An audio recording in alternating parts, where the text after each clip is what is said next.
കേരളത്തിൻ്റെ സ്വപ്ന പദ്ധതിയാണ് വിഴിഞ്ഞം അന്താരാഷ്ട്ര തുറമുഖം. വികസനത്തിൻ്റെ പുതിയ കവാടമാകേണ്ട പദ്ധതി ഇന്ന് രാഷ്ട്രീയ വിവാദങ്ങളുടെ കൊടുങ്കാറ്റിലാണ്. അദാനി ഗ്രൂപ്പിൻ്റെ ഓഹരികൾ മെഡിറ്ററേനിയൻ ഷിപ്പിംഗ് കമ്പനിക്ക് കൈമാറാനുള്ള നീക്കത്തിൽ UDF സർക്കാർ ഒരു തെറ്റും ചെയ്തിട്ടില്ല എന്ന് പറയുന്നു മുഖ്യമന്ത്രി. നിലവിൽ ഓഹരി കൈമാറ്റം നടന്നിട്ടില്ല എന്നും VD സതീശൻ വ്യക്തമാക്കുന്നു. ഓഹരി കൈമാറ്റം ആദ്യം അറിഞ്ഞത് ദേശാഭിമാനിയാണ് എന്ന് ആരോപിച്ച് VD സതീശൻ മുൻ LDF സർക്കാരിനെ പ്രതിക്കൂട്ടിലാക്കുന്നു. എന്നാൽ CPM തിരിച്ചടിക്കുന്നത് കൂടുതൽ ഗുരുതരമായ ആരോപണങ്ങളുമായാണ്. മംഗളൂരു സന്ദർശനം എന്തിനായിരുന്നു? അദാനിയുമായുള്ള ഡീലിനു പിന്നിൽ രാഷ്ട്രീയ ഒത്തുകളിയുണ്ടോ? ഓഹരി കൈമാറ്റ വാർത്ത ആദ്യം ദേശാഭിമാൻ അല്ല വന്നത് എന്ന് സമർത്ഥിക്കുന്നു MV ഗോവിന്ദൻ. സർക്കാരിന് ഒന്നും അറിയില്ലായിരുന്നുവെങ്കിൽ ഇപ്പോൾ എന്തുകൊണ്ട് നിയമ നടപടിക്ക് ഒരുങ്ങുന്നില്ല, അല്ലെങ്കിൽ എന്ത് നിയമ നടപടി സ്വീകരിക്കും? വികസനത്തിൻ്റെ പേരിൽ കേരളത്തിൻ്റെ താല്പര്യങ്ങൾ സംരക്ഷിക്കപ്പെടുന്നുണ്ടോ, അതോ കോർപ്പറേറ്റ് താല്പര്യങ്ങൾക്കാണോ മുൻഗണന? ഇതാണ് CPMൻ്റെ ചോദ്യം. രാഷ്ട്രീയ ആരോപണങ്ങൾക്കപ്പുറം മറ്റൊരു ചോദ്യവും പ്രസക്തമാണ്.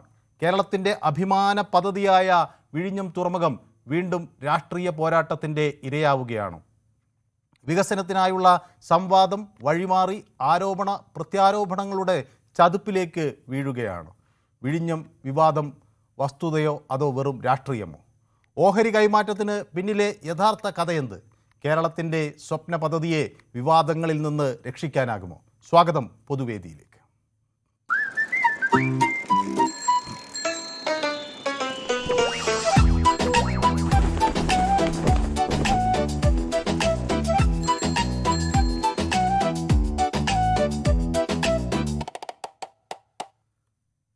മുഖ്യമന്ത്രി VD സതീശൻ്റെ ഇന്നത്തെ വാർത്താ സമ്മേളനമാണ് വിഴിഞ്ഞം തുറമുഖത്തിൻ്റെ സംബന്ധിച്ചുള്ള, അല്ലെങ്കിൽ തുറമുഖത്തെ സംബന്ധിച്ചുള്ള അതിൻ്റെ ഓഹരി കൈമാറ്റത്തെ സംബന്ധിച്ചുള്ള തർക്കം കൂടുതൽ ചൂടുപിടിപ്പിക്കുന്നത്. വിഴിഞ്ഞത്തിൻ്റെ ഓഹരി വിവാദ ഇടപാടിനെ സംബന്ധിച്ച് മുഖ്യമന്ത്രി VD സതീശൻ മറുപടി നൽകുന്നു.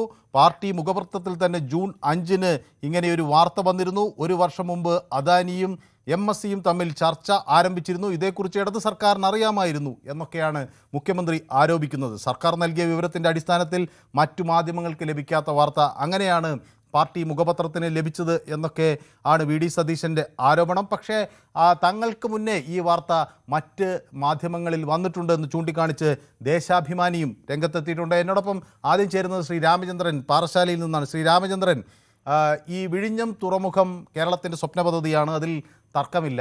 അത് അനാവശ്യ രാഷ്ട്രീയ വിവാദങ്ങളിലേക്ക് പോവുകയാണോ? ഇവിടെ നമുക്ക് എന്തെങ്കിലും ഭയപ്പെടേണ്ടതുണ്ടോ? സാറേ നമസ്തേ സാർ, ഞാൻ രാമചന്ദ്രൻ പാറശാല. സാറേ ഹലോ. സാർ, ഇത് ആവശ്യമില്ലാത്ത കാര്യങ്ങളാണ് സാർ. ഇത് അദാനിക്കറിയാം അവർക്ക് എന്ത് ചെയ്യണം, ഷെയർ വിൽക്കണോ എന്ത് ചെയ്യണം എന്നുള്ള കാര്യങ്ങളെല്ലാം അവർക്കറിയാം. അവരെ വശം പോലെ അത് ചെയ്തോളും. പക്ഷെ ഇത് അനാവശ്യമായിട്ട് ജനങ്ങളെ ക്രിക്കറ്റാക്കുന്ന പരിപാടിയാണ് അവർ കാണിച്ചുകൊണ്ടിരിക്കുന്നത്. സാർ, ഇവർ നേരത്തെ നമ്മുടെ പിണറായി സർക്കാരല്ലേ ഇതൊക്കെ കൈകാര്യം ചെയ്ത്. അപ്പൊ അവർക്കറിയാം ഇതെങ്ങനെയാണ്, എന്താണ്, എത്രയൊക്കെ കിട്ടി, എത്രയൊക്കെ കൊടുത്തു, ചെയ്യേണ്ടത് എന്തൊക്കെ ചെയ്തു എന്നുള്ള കാര്യം അവർക്ക് വ്യക്തമായി അറിയാം. പിന്നെ ഇവിടെ ഇലക്ഷൻ കഴിഞ്ഞപ്പോൾ ആരാണ് മുഖ്യമന്ത്രി ആവാൻ പോകുന്നു എന്നുള്ളത് അവര് അദാനി ഗ്രൂപ്പ് കാത്തിരുന്നു. അതിനുശേഷം അവർ രംഗത്തിറങ്ങി. അപ്പൊ അവർക്കറിയാം. ഇപ്പം നമ്മുടെ പാവം VD സതീശൻ സാറിന് അതിന്റെ ഒന്നും കിട്ടിക്കാണൂല, അദ്ദേഹത്തിന് ഒന്നും കിട്ടി. അതൊക്കെ ഈ നേരത്തെ വാങ്ങിയവർക്കറിയാം. ഒന്നുമില്ലാതെ സാർ ഈ ശബരിമല ഇത്രയൊക്കെ പ്രശ്നങ്ങൾ ഉണ്ടായില്ലേ, ഒന്നുമില്ലാതെ ഇതൊക്കെ ഉണ്ടാവുമോ? അപ്പൊ ഒന്നുകൊണ്ട് അറിയണം സാർ രണ്ടിന്റെ ബലാബലം. അതായത് ഈ പണ്ട് നമ്മുടെ ഈ സ്വർണ്ണ കച്ചവടക്കാരെ പറയാം. അതായത് ഈ സ്വർണം മോട്ടിച്ച, അതായത് ഈ പണ്ട് തണ്ടാന്മാരെന്ന് പറയില്ലേ സ്വർണ്ണപ്പണിക്കാരെ. അപ്പൊ ഈ സ്വർണ്ണ പണി ചെയ്യുന്ന ഒരാള് ഈ വേഷം മാറി ബ്രാഹ്മണന്മാരെ ഇടയിച്ച് താമസിച്ചു. ഇവർക്ക് എല്ലാവർക്കും പൂണൂലുണ്ട്. അപ്പോ ഈ കല്യാണത്തിന്, ബ്രാഹ്മണന്മാരുടെ ഇടയിൽ കല്യാണത്തിന് സ്വർണ്ണം ഒരുക്കുന്ന ഒരു ചടങ്ങുണ്ട്. അപ്പോ ഈ ആൾക്കാരൊക്കെ ഇങ്ങനെ നിറഞ്ഞു കൂടി നിൽക്കുമ്പം സ്വർണ്ണം എടുത്തു വെച്ച് ഇങ്ങനെ തട്ടുമ്പോൾ ശബ്ദം കേൾക്കും. അപ്പം ഒരാൾ വിളിച്ചു, ഇവൻ കള്ളനാണ്, വിടരുത്, പിടിച്ചോ എന്ന് പറഞ്ഞു. അപ്പോഴേ യഥാർത്ഥ ഈ സ്വർണം അതായത് പൂജിക്കാൻ കൊണ്ടുവന്ന ആള് പറഞ്ഞു, ഇത് ചെമ്പാണെങ്കിൽ അകത്തിരിക്കുന്നത് തട്ടാൻ തന്നെ എന്ന് പറഞ്ഞു. അപ്പൊ അതേപോലെയാണ്. അപ്പൊ അകത്തിരുന്ന ആളെ വിളിച്ചു പറയണം ഇല്ല ഇത് സ്വർണം തന്നെ. അതേപോലെ തന്നെയാണ് സാർ ഈ അദാനി ഗ്രൂപ്പിന്റെ കാര്യം. ഇപ്പം ഇദ്ദേഹത്തിന് ഇപ്പം പണം നമ്മുടെ മുഖ്യമന്ത്രിക്ക് കാശ് കിട്ടുന്നു, ആ കാശ് വാങ്ങുന്നു എന്നൊക്കെ പറഞ്ഞത് നേരത്തെ അവർ ഇതൊക്കെ വാങ്ങിയതല്ലേ, കൈകാര്യം ചെയ്തതല്ലേ, പിന്നെ എന്തിനാ അവരിപ്പോ ഇങ്ങനെ പച്ചയ്ക്ക് വിളിച്ചു പറയുന്നു? ഇതല്ലേ സാർ ശരി? ശരി, ഓക്കെ, വ്യക്തമാണ്, താങ്കളുടെ പ്രതികരണം വ്യക്തമാണ്. ഫാദർ സാമുവൽ എന്നോടൊപ്പം ചേരുന്നത് കോഴിക്കോട് നിന്നാണ്. ഫാദർ സാമുവൽ, ഇവിടെ നിരവധി ആരോപണങ്ങൾ മുഖ്യമന്ത്രി ഉന്നയിക്കുന്നുണ്ട്. ഒന്ന്, എന്തുകൊണ്ട് കണ്ണൂർ ജില്ലാ സെക്രട്ടറി ഇതിൽ വലിയ അഭിപ്രായം പറയുന്നു എന്നൊരു ചോദ്യം അദ്ദേഹം ഉന്നയിക്കുന്നു. വിഴിഞ്ഞം തുറമുഖത്തിൻ്റെ ചുമതലയിൽ നിന്ന് പുതിയ MD ഞങ്ങളുടെ വന്നു എന്ന തരത്തിൽ പറയുമ്പോൾ അത് തുറമുഖത്തിൻ്റെ MD ആയിരുന്ന ദിവ്യാസ് അയ്യർക്ക് മാറേണ്ടി വന്ന സാഹചര്യത്തെക്കുറിച്ച് VD സതീശൻ പറയുന്നു. അപ്പോൾ തുറമുഖത്തിൻ്റെ MD ആയിരുന്ന ദിവ്യാസ് അയ്യർക്ക് കമ്പനി നോട്ടീസ് നൽകിയിരുന്നുവെന്നും അധികാര മാറ്റത്തോടെ ദിവ്യ മാറ്റിയെന്നും ഒക്കെ ആക്ഷേപം ഉയർന്നിരുന്നു. അതായത് മാധ്യമങ്ങളുടെ ചോദ്യത്തിൽ മുഖ്യമന്ത്രി ലേശം ക്ഷുഭിതനാവുകയും ചെയ്തു. ഫാദർ സാമുവൽ, അങ്ങ് ഇതിനെ എങ്ങനെ കാണുന്നു? Good evening. രാഷ്ട്രീയ പാർട്ടിക്കാർ അവർ അധികാരത്തിലിരിക്കുമ്പോഴും പ്രതിപക്ഷത്തിലിരിക്കുമ്പോഴും കാര്യങ്ങൾ വളരെ വ്യക്തമായിട്ട് സംസാരിക്കണം, വ്യക്തമായിട്ട് പ്രവൃത്തിയെ പദത്തിൽ കൊണ്ടുവരികയും വേണം. സംസാരവും പ്രവൃത്തിയും വസ്തുനിഷ്ഠമായിരിക്കണം, സത്യസന്ധമായിരിക്കണം. ഒന്ന്. രണ്ടാമത്, ഈ വിഴിഞ്ഞത്തെ സംബന്ധിച്ചിടത്തോളം ഒരു എഗ്രിമെന്റ് ഇല്ലേ, ആ എഗ്രിമെന്റ് വയലേറ്റ് ചെയ്യുന്നുണ്ടോ എന്നാണ് നോക്കേണ്ടത്. അതാണ് ഈ എഗ്രിമെന്റ് വയലേറ്റ് ചെയ്യുന്നുണ്ടെങ്കിൽ തക്കതായിട്ടുള്ള രീതിയിൽ അതിനെ തരണം ചെയ്ത് മുന്നോട്ട് പോകണം. അല്ലാതെ അതും ഇത് പറഞ്ഞിട്ട് പിന്നെ ജനത്തിന് പ്രയാസം ഉണ്ടാക്കുന്ന രീതിയിൽ അല്ലെങ്കിൽ എഗ്രിമെന്റ്. വ്യക്തമാണ് താങ്കളുടെ പ്രതികരണം. അപ്പൊ വിഴിഞ്ഞം ഓഹരി കൈമാറ്റത്തിൽ മുഖ്യമന്ത്രി VD സതീശന് പ്രതിപക്ഷ നേതാവ് പിണറായി വിജയൻ കത്തയച്ചിരിക്കുന്നു. സർക്കാരിന് അദാനി കമ്പനി നൽകിയ കത്തിനുമേൽ എന്തൊക്കെ നടപടികളാണ് സർക്കാർ സ്വീകരിച്ചത് എന്നുള്ള ഒരു ചോദ്യം പ്രതിപക്ഷം ആവശ്യപ്പെടുന്നുണ്ട്. ഇതുമായി നിയമോപദേശം നേടണം എന്ന് പറയുന്നുണ്ട്. നിയമോപദേശം നേടിയിട്ടുണ്ടോ എന്ന് പ്രതിപക്ഷ നേതാവ് പല ഘട്ടങ്ങളിൽ ആരായുന്നുണ്ട്. കരാർ ലംഘനം സ്റ്റോക്ക് എക്സ്ചേഞ്ചുകളെ അധികാരികളെ സർക്കാർ അറിയിച്ചോ എന്നതിലടക്കം വ്യക്തത വരുത്തണം എന്ന് പിണറായി വിജയൻ തൻ്റെ കത്തിൽ ചൂണ്ടിക്കാണിക്കുന്നു. കരാർ വ്യവസ്ഥ ലംഘിച്ചതിനെ ലാഘവത്തോടെ കാണാനാകില്ല, സർക്കാർ മൗനം പുലർത്തുന്നത് ദുരൂഹമാണ് എന്ന് കത്തിൽ പരാമർശിക്കുന്നു. അങ്ങനെയാണ് കഴിഞ്ഞ ദിവസം മുഖ്യമന്ത്രിക്ക് പിണറായി വിജയൻ ഇത്തരത്തിൽ ഒരു കത്ത് അയക്കുകയും ചെയ്തിട്ടുള്ളത്.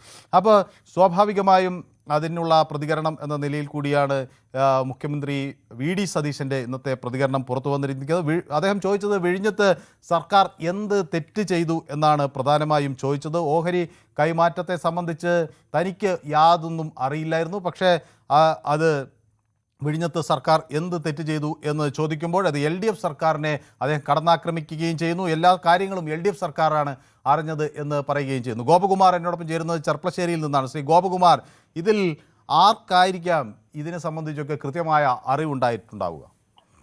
നമസ്കാരം. ഹലോ, നമസ്കാരം. ഇതിപ്പോ എന്താ പറയാന്ന് വെച്ച് കഴിഞ്ഞാൽ, ഈ അദാനിയുടെ കാര്യം പറയാൻ പറ്റും. എല്ലാവരും മോദിനെ പറ്റി കുറ്റം പറഞ്ഞിരുന്നു. എപ്പോ നോക്കിയാലും മോദി അദാനി തമ്മിലായിരുന്നു ഇത് ചർച്ച അങ്ങ് വഴിമാറ്റി. രാധാകൃഷ്ണൻ ചാത്തന്നൂർ കൂടി എന്നോടൊപ്പം ചേരുന്നു. ശ്രീ രാധാകൃഷ്ണൻ. കഴിഞ്ഞ ദിവസങ്ങളിലും ഒക്കെ സമാനമായ വിഷയങ്ങളുമായിട്ട് ബന്ധപ്പെട്ട് നമ്മുടെ മുഖ്യമന്ത്രി UDF-ൽ അല്ലെങ്കിൽ അവരുടെ പാർട്ടിയിൽ തന്നെ അല്ലെങ്കിൽ മന്ത്രിസഭയിൽ തന്നെ ഒന്നും കൂടി ആലോചിക്കുന്നില്ല എന്നുള്ള വിഷയം നമ്മൾ ചർച്ച ചെയ്തിരുന്നു. ഇതിപ്പോൾ ആദ്യത്തെ സംഭവമല്ല. ഈ സർക്കാർ അധികാരത്തിൽ വന്നതിന് ശേഷം ധാരാളം വിഷയങ്ങളിൽ ഏകപക്ഷീയമായ തീരുമാനമാണ് മുഖ്യമന്ത്രി എടുത്തുകൊണ്ടിരിക്കുന്നത്. ഞാൻ അന്നേ മനുവിനോടൊരു കാര്യം പറഞ്ഞല്ലോ. നമ്മുടെ മുഖ്യമന്ത്രിയെ സംബന്ധിച്ചിടത്തോളം നമുക്കറിയാം, ഏതാണ്ട് ഒരു മാസക്കാലത്തോളം മാരത്തോൺ ചർച്ചയ്ക്ക് ശേഷം MLA-മാരുടെ പിന്തുണ ഇല്ലാതെ.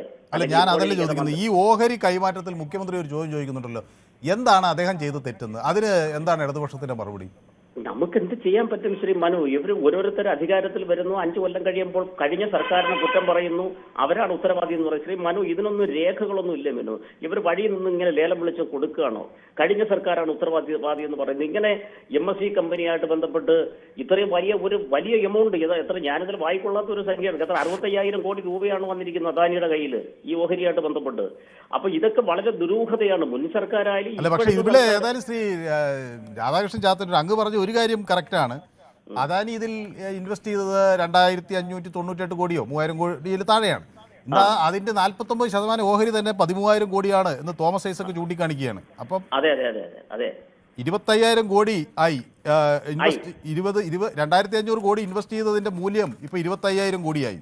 കോടിയായി കഴിഞ്ഞു. നമ്മൾ ഇത് വൻകിടക്കാരൻ നമ്മുടെ പൊതു സ്വത്ത് കടൽ തീരമായാലും മലകളായാലും ഒക്കെ തോന്നിയ കണക്ക് ഗവൺമെന്റിൽ നമ്മളൊക്കെ ജനങ്ങൾ ഇങ്ങനെ വായും പൊളിച്ച് നിൽക്കുകയാണ്. ഇവരെന്നിട്ട് അടുത്ത ആളിനെ കുറ്റം പറയും, കഴിഞ്ഞ സർക്കാരിനെ കുറ്റം പറയും. ഇവരിതൊക്കെ പക്ഷെ ഞാൻ ചോദിക്കട്ടെ, അതിൽ സാങ്കേതികമായി എന്തെങ്കിലും തെറ്റുണ്ടോ? ഇപ്പോൾ ഒരു കമ്പനിയുമായി സർക്കാർ കരാർ ഒപ്പുവയ്ക്കുന്നു, ആ കമ്പനിക്ക് അതിന്റെ ഓഹരികൾ പുറത്തേക്ക് ആളുകൾക്ക് കൊടുക്കുന്നതിൽ തെറ്റുണ്ടോ? അടിമുടി ദുരൂഹമല്ലേ ശ്രീ മനു? ഇത് എന്തോ ചുമ്മാതെ അങ്ങ് കൊടുക്കണം. ഇത് അവർ തന്നെ പറഞ്ഞു, ഇത് പൊതുമേഖല അടിസ്ഥാനത്തിൽ പ്രവർത്തിക്കേണ്ട ഒരു സംവിധാനം. ഇത് അദാനി തോന്നിയ കണക്ക് അങ്ങ് MSC കമ്പനിക്ക് വീതിച്ച് കൊടുക്കുകയാണ് ഓഹരി. ഇത് എന്താണിത്? ഈ സർക്കാർ അറിയുന്നില്ല. പിന്നെ എന്തിനാ ഈ ഗവൺമെന്റ് രാജിവെച്ച് പോകണം? അതിന് വലിയ താമസമൊന്നുമില്ല. സ്വന്തം മുന്നണിക്ക് തന്നെ വെറുപ്പ് 100 ഈ പക്ഷേ ഇവിടെ നിങ്ങൾക്കെതിരെ ഉയരുന്ന ഒരു വലിയ വിഷയം, ഇത് നിങ്ങൾ നേരത്തെ അറിഞ്ഞിരുന്നു. മെഡിറ്ററേനിയൻ ഷിപ്പിംഗ് കമ്പനിയെ വിഴിഞ്ഞം കോൺക്ലേവിന് ക്ഷണിക്കുന്നു, അവിടെ അവരും വരുന്നു, ഇതിങ്ങനെ മാറുന്നു, ഇത് നിങ്ങളുടെ നേട്ടമാണ് എന്ന തരത്തിലുള്ള വാർത്ത പാർട്ടി മുഖപത്രത്തിൽ വരുന്നു. എന്നിട്ട് പിന്നെ ഒറ്റയടിക്കങ്ങ് മാറുന്നു എന്നാണ് സതീശന്റെ ആരോപണം. തോമസ് ഐസക് അതിനെക്കുറിച്ച് വിശദമായിട്ട് പറഞ്ഞല്ലോ. ഒരിക്കലും ഓഹരി MSC കമ്പനി പോലെ അല്ലെങ്കിൽ വേറൊരു കമ്പനിക്ക് മറിച്ച് കൊടുക്കുന്നതുമായിട്ട് ബന്ധപ്പെട്ട് അദാനി കമ്പനിക്ക് വ്യവസ്ഥയുടെ അടിസ്ഥാനത്തിൽ നമ്മുടെ തുറമുഖം അദാനി കമ്പനി ബിസിനസ് ചെയ്യുന്നു. പക്ഷേ അതിന്റെ എങ്ങനെയാണ് ഇതിന്റെ ലാഭം അല്ലെങ്കിൽ സർക്കാരിന്റെ ലാഭത്തെ കുറിച്ചൊക്കെ ഇപ്പോഴും ജനങ്ങൾക്ക് ദുരൂഹമാണ്. അതിന് എത്രത്തോളം നമ്മളെ ഗവൺമെന്റ് സംസ്ഥാന സർക്കാരിന് ലഭിക്കുന്നു അല്ലെങ്കിൽ ഇവിടുത്തെ ജനങ്ങൾക്ക് ലഭിക്കുന്നു എന്നൊക്കെയുള്ള കാര്യം ഇപ്പോഴും ദുരൂഹമാണ്. ഇത്രയും ആരുടെ ചോദിച്ചിട്ടാണ് അവരെന്നെ ഈ സർക്കാരിന് അറിയത്തില്ല എന്ന് പറയുന്നത്. അങ്ങനെയാണെങ്കിൽ കഴിഞ്ഞ സർക്കാർ ഉത്തരവാദം പറയേണ്ട. ഇതിനൊന്നും രേഖയില്ല ശ്രീ മനു. നമ്മുടെ പുരയിടത്തിൽ നിന്ന് 2 സെന്റ് വിൽക്കണമെങ്കിൽ നമ്മുടെ കയ്യിൽ രേഖയില്ല. ഇതിനൊന്നും രേഖയില്ലേ? ചുമ്മാതെ VD സതീശൻ മൊത്തം വിറ്റ് തൊലച്ചിട്ട് കഴിഞ്ഞ സർക്കാർ ചെയ്തു എന്ന് പറഞ്ഞാൽ ഇതിനൊന്നും രേഖയില്ലേ? ഇതൊന്നും ഊഹക്കച്ചവടമാണോ? രേഖകളുടെ അടിസ്ഥാനത്തിൽ ഈ കഴിഞ്ഞ ഗവൺമെന്റ് ആണ് ഇതിന് ഉത്തരവാദിയെങ്കിൽ അവർ ഉത്തരവാദം പറയണം. ഇത് ജനങ്ങളുടെ സ്വത്ത്. അത് കഴിഞ്ഞ ഗവൺമെന്റ് എന്നോ ഈ ഗവൺമെന്റ് എന്നോ ഒന്നും വ്യത്യാസമൊന്നുമില്ല. താങ്കളുടെ അഭിപ്രായം കൃത്യമാണ്. ഓക്കെ, അപ്പോൾ ഏതായാലും ഈ മെഡിറ്ററേനിയൻ ഷിപ്പിംഗ് കമ്പനി എന്നത് ലോകത്തെ ഷിപ്പിംഗ് വ്യവസായത്തിലെ ഏറ്റവും വലിയ കമ്പനികളിൽ ഒന്നാണ്. കഴിഞ്ഞ വർഷങ്ങളിലൊക്കെ പരിശോധിച്ചാൽ വിഴിഞ്ഞത്ത് വന്ന 90%-ലധികം കപ്പലുകളും മെഡിറ്ററേനിയൻ ഷിപ്പിംഗ് കമ്പനിയുടേതായിരുന്നു. ഡേവിഡ് വിജയ് എന്നോടൊപ്പം പള്ളുരുത്തിയിൽ നിന്ന് ചേരുകയാണ്. ശ്രീ ഡേവിഡ് വിജയ്, അങ്ങ് ഗുജറാത്തിലായിരുന്നല്ലോ, മടങ്ങിയെത്തിയോ? മടങ്ങിയെത്തി. അപ്പോൾ ഈ ഗുജറാത്ത് എന്ന് കേൾക്കുമ്പോൾ തന്നെ ഇവിടെ തുടങ്ങാൻ നമ്മളിപ്പോൾ വിഴിഞ്ഞം പോലുള്ള പദ്ധതികൾ എത്രയോ കാലത്തിനത്തെ ചർച്ചകൾക്ക് ശേഷമാണ് ഇവിടെ അത് ആരംഭിക്കുന്നത്. പലരും അതിനുവേണ്ടി ക്യാമ്പയിൻ തന്നെ നടത്തി. പക്ഷേ അവിടെ അതിനിടയിലൊക്കെ ഗുജറാത്തിലൊക്കെ പോർട്ടുകൾ വളരെ വേഗത്തിൽ ശക്തമായി. അപ്പോൾ ഇപ്പോഴും ഇവിടെ ഈ വിവാദങ്ങളിലേക്ക് തന്നെയാണോ കാര്യങ്ങൾ പോകുന്നത്? എന്താണ് ഇതിൽ എന്ത് സംഭവിച്ചു എന്നാണ് താങ്കൾ കരുതുന്നത്? ഇതിലൊന്നും സംഭവിച്ചിട്ടില്ല. കാരണം എന്താണെന്ന് വെച്ചിട്ടുണ്ടെങ്കിൽ ഒരു ഷെയറിന്റെ കൈമാറ്റം, എത്ര ഓഹരി ഞാൻ ഒരിടത്ത് ഇൻവെസ്റ്റ് ചെയ്യുന്നു, അത് കഴിഞ്ഞാൽ ഓഹരികൾ ആർക്ക് കൈമാറണം എന്നുള്ളതിൽ ഇന്ത്യയെ സംബന്ധിച്ചിടത്തോളം ബഹുരാഷ്ട്രം അല്ലെങ്കിൽ മറ്റൊന്നും പറഞ്ഞില്ല. അത് അദാനിയുടെ ഇഷ്ടം പോലെ ചെയ്യാം. പിന്നെ ഇതൊരു ഗവൺമെന്റ് കയറുമ്പോൾ ഇപ്പൊ മറ്റവർക്ക് വളരെ കൈയടിച്ച് എവിടെയെങ്കിലും ഗോൾ അടിക്കുമ്പോ കിടന്ന് ചാടില്ല. അതുപോലെ വെറുതെ ജനങ്ങളെ തെറ്റിദ്ധരിപ്പിക്കാനുള്ള ഒരു ഇടപാടാണിത്.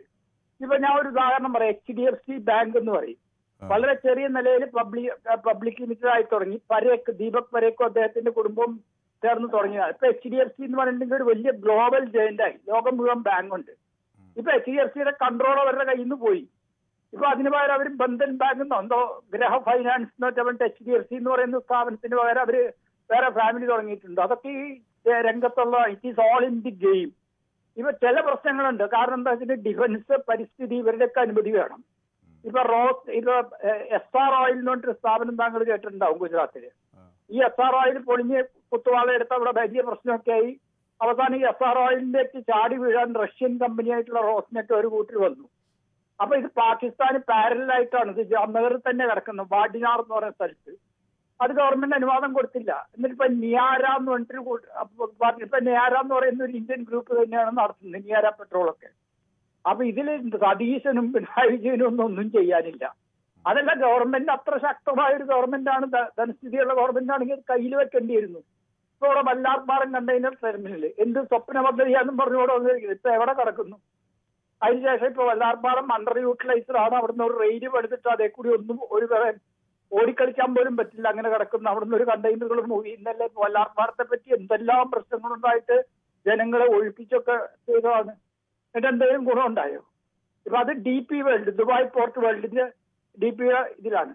അപ്പൊ അപ്പോൾ അന്നൊന്നും നമുക്ക് ഇത് പ്രശ്നങ്ങളില്ല. ശ്രീ ഡേവിഡ് വിജയ് ഇത് ചൂണ്ടിക്കാണിക്കുന്നത് നമുക്ക് ഇങ്ങനെ വലിയ പദ്ധതികൾ കൊണ്ടു നടക്കാൻ, നടപ്പിലാക്കാൻ, പ്രായോഗികമാക്കാൻ ഉള്ള ഇപ്പോഴും ആ ഒരു കാര്യപ്രാപ്തി ഇല്ല എന്നതിന്റെ തെളിവാണോ ഈ ചിത്രങ്ങളൊക്കെ അല്ല, കാണിക്കുന്നത്? അത് പറ്റിയല്ലോ. സാമ്പത്തിക സ്ഥിതി ഇപ്പൊ ഗുജറാത്ത് ഗവൺമെന്റിന് സാമ്പത്തികം ഇല്ലാതെയാണ്. ഇന്ത്യയിലെ ഏറ്റവും കൂടുതൽ റവന്യൂ ഉള്ള ഒരു ഗവൺമെന്റ് ആണത്.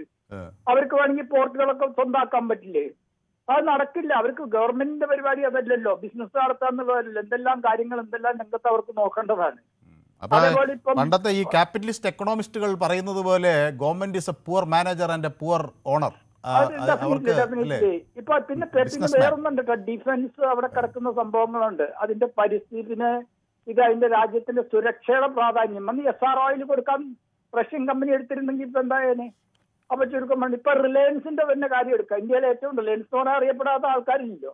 ഇപ്പൊ റിലയൻസിന്റെ 3/4 ഭാഗം കൺട്രോൾ സൗദി അരാംകോ ആണ് ചെയ്യുന്നത്. എന്നുവെച്ചാൽ സൗദി അരാംകോ നന്നായിക്കോട്ടെ എന്ന് വിചാരിച്ചിട്ടല്ല അവരുടെ അംബാനി ഗ്രൂപ്പ് അത് ചെയ്തത്. അവർ ഗ്രീൻ എനർജി മറ്റുള്ളതിലേക്കൊക്കെ ഡൈവേഴ്സിഫൈ ചെയ്തുകൊണ്ടിരിക്കുക. അപ്പൊ ചുരുക്കം പറഞ്ഞാൽ അതേസമയം സൗദിയുടെ ഓയിൽ ഔട്ട്പുട്ട് ഭയങ്കരമാണ്. ഏറ്റവും ഇറാന്റെ ഒരു 20 ഇരട്ടി വരും. എത്ര ബില്യൺ ബാരൽസ് പെർ ഡേ. അപ്പൊ അവർക്ക് അവിടെ കൺട്രോൾ വന്നു അതിന്റെ അകത്ത്. ഇതൊക്കെ നടക്കുന്ന കാര്യം it's all in the game. അതിന് സതീശനോ വിജയനോ എന്താ പറയുന്നത് കേൾക്കുന്നവൻ ചിരിക്കും മാസം എന്ന് പറഞ്ഞ. അല്ലാതെ ഞാനിപ്പോ എന്താ പറയുന്നത്? ഓക്കെ, വ്യക്തമാണ് താങ്കളുടെ അഭിപ്രായം. അപ്പോൾ ഏതായാലും ഇവിടെ ഒരു കാര്യം മുഖ്യമന്ത്രി ഉയർത്തി കാണിച്ചത് LDF സർക്കാർ സംഘടിപ്പിച്ച വിഴിഞ്ഞം കോൺക്ലേവിൽ MSC കമ്പനിയിലെ പ്രമുഖർ പങ്കെടുത്തു എന്ന വാർത്ത പാർട്ടി മുഖപത്രത്തിൽ തന്നെ വന്നിട്ടുണ്ട് എന്നാണ് പറയുന്നത്. 1-ാം പേജിൽ വന്നു എന്നും പറയുന്നു. തുറമുഖത്തിൻ്റെ ഓഹരി കൈമാറ്റം LDF നേട്ടമാണ്, LDF സർക്കാരിൻ്റെ ദീർഘവീക്ഷണത്തിൻ്റെ വിജയമാണ് എന്ന് ആവേശത്തോടെ വാദിച്ചവർ ഇപ്പോഴും മാറ്റിപ്പറയുകയാണ് എന്നാണ് VD സതീശൻ്റെ ആക്ഷേപം. അപ്പോൾ എന്നോടൊപ്പം ശ്രീ രാജൻ പയ്യോളിയിൽ നിന്ന് ചേരുന്നുണ്ട്. ശ്രീ രാജൻ, നമസ്കാരം സാർ. നമസ്കാരം. സാറേ, ഇത് ജനങ്ങൾക്ക് വേണ്ടിയിട്ടുള്ള പദ്ധതിയാന്ന് പറഞ്ഞിട്ട് ജനങ്ങൾക്ക് എന്ത് നേട്ടം, ഗവൺമെന്റിന് എന്ത് നേട്ടം? അദ്വാനിയും അവരും എല്ലാം കൂടി കുറെ പൈസ കൊണ്ടുവന്ന് ഇപ്പൊ കണ്ടില്ലേ നമ്മളെ വയനാട്ടിലിപ്പോ എത്ര ദുരന്തം സംഭവിച്ചു. അതേമാതിരി വിഷയം മാറ്റുന്നത്. ഓക്കെ, റെജി എന്നോടൊപ്പം ചേരുന്ന ആലപ്പുഴയിൽ നിന്നാണ്. റെജി, ഇതിൽ ആരായിരിക്കും റെജി രാഷ്ട്രീയം കളിക്കുന്നത്?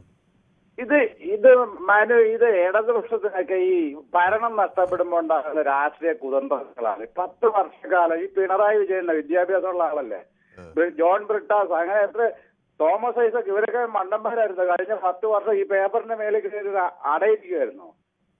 ഇപ്പൊ അവരുടെ ഭരണം നഷ്ടപ്പെട്ട് പാർട്ടിക്കാരും തള്ളി പറയാൻ തുടങ്ങിയപ്പോൾ അവർ വേറെ വേലയെ കൊണ്ടുവരിക. നമുക്ക് ഈ കാക്കയ്ക്ക് വായ്പ വരുന്ന ഒരു സമയമുണ്ട്, അത്തി പൂക്കുമ്പോൾ ഒരു പഴഞ്ചൊല്ലുണ്ട്. നല്ലൊരു പദ്ധതി കേരളത്തിന്റെ സമസ്ത മേഖലയ്ക്കും വികസനത്തിനും ആവശ്യമാണ്. ഇവിടെ വടക്കേ ഇന്ത്യയിൽ നിന്ന് തെക്കേ ഇന്ത്യ വരെ കേന്ദ്ര ഗവൺമെന്റ് സാമ്പത്തികം പങ്കിട്ട് 60%, 40% പിണറായി വിജയൻ കാശെടുത്ത് എന്തിനു വേണ്ടിയായിരുന്നു? അഴിമതിക്കാണോ? അത് പിണറായിയാണ് ആദ്യമേ പറയേണ്ടത്. 40% കേരള ഗവൺമെന്റിന്റെ ഫണ്ട് ഉപയോഗിച്ചത് ഈ അഴിമതി നടത്താൻ വേണ്ടിയായിരുന്നു 10 വർഷക്കാലം. ഒരു മാസമായിട്ടുള്ള ഒരു ഗവൺമെന്റ് വന്നിട്ട് പൊക്കിൽ കൊടി പറഞ്ഞിട്ടില്ലല്ലോ. അതിനു മുമ്പ് അഴിമതി ആരോപണം നടത്തി ജനങ്ങളെ കൊള്ളയടിക്കുകയാണ് നമ്മളുടെ ലക്ഷ്യം. ഇതിനെ ശക്തമായി നേരിടണം. ഗവൺമെന്റ് ശക്തമായി മുന്നോട്ട് പോകണം. അച്ഛനെയും മരുമോളെയും മകനേക്കാൾ ശക്തമായി തെളിഞ്ഞിരിക്കുന്ന ഒരു നക്ഷത്ര VD സതീശൻ. അത് കേരള ജനങ്ങൾ ബോധ്യപ്പെട്ട് സ്ത്രീ ജനങ്ങൾക്ക് കൂടുതലും അറിയാം. ഓക്കെ, ശരി. ഓക്കെ, വ്യക്തമാണ് താങ്കളുടെ അഭിപ്രായം. അപ്പോൾ ശ്രീ അജികുമാർ എന്നോടൊപ്പം ചേരുന്നത് ഡൽഹിയിൽ നിന്നാണ്. ശ്രീ അജികുമാർ, ഡൽഹി മലയാളികളൊക്കെ ഇവിടെ ഇരിക്കുന്ന ഈ വിവാദം അറിയുന്നുണ്ടോ? എന്താണ് അവിടുത്തെ? തീർച്ചയായിട്ടും നമ്മൾ അറിയുന്നുണ്ട് സാറേ. കാരണം വെച്ചാല് ഇതെന്തും കാണുന്നതാണല്ലോ. ഈ പ്രധാനത്തെ നമ്മൾ കാണുന്നതാണ്.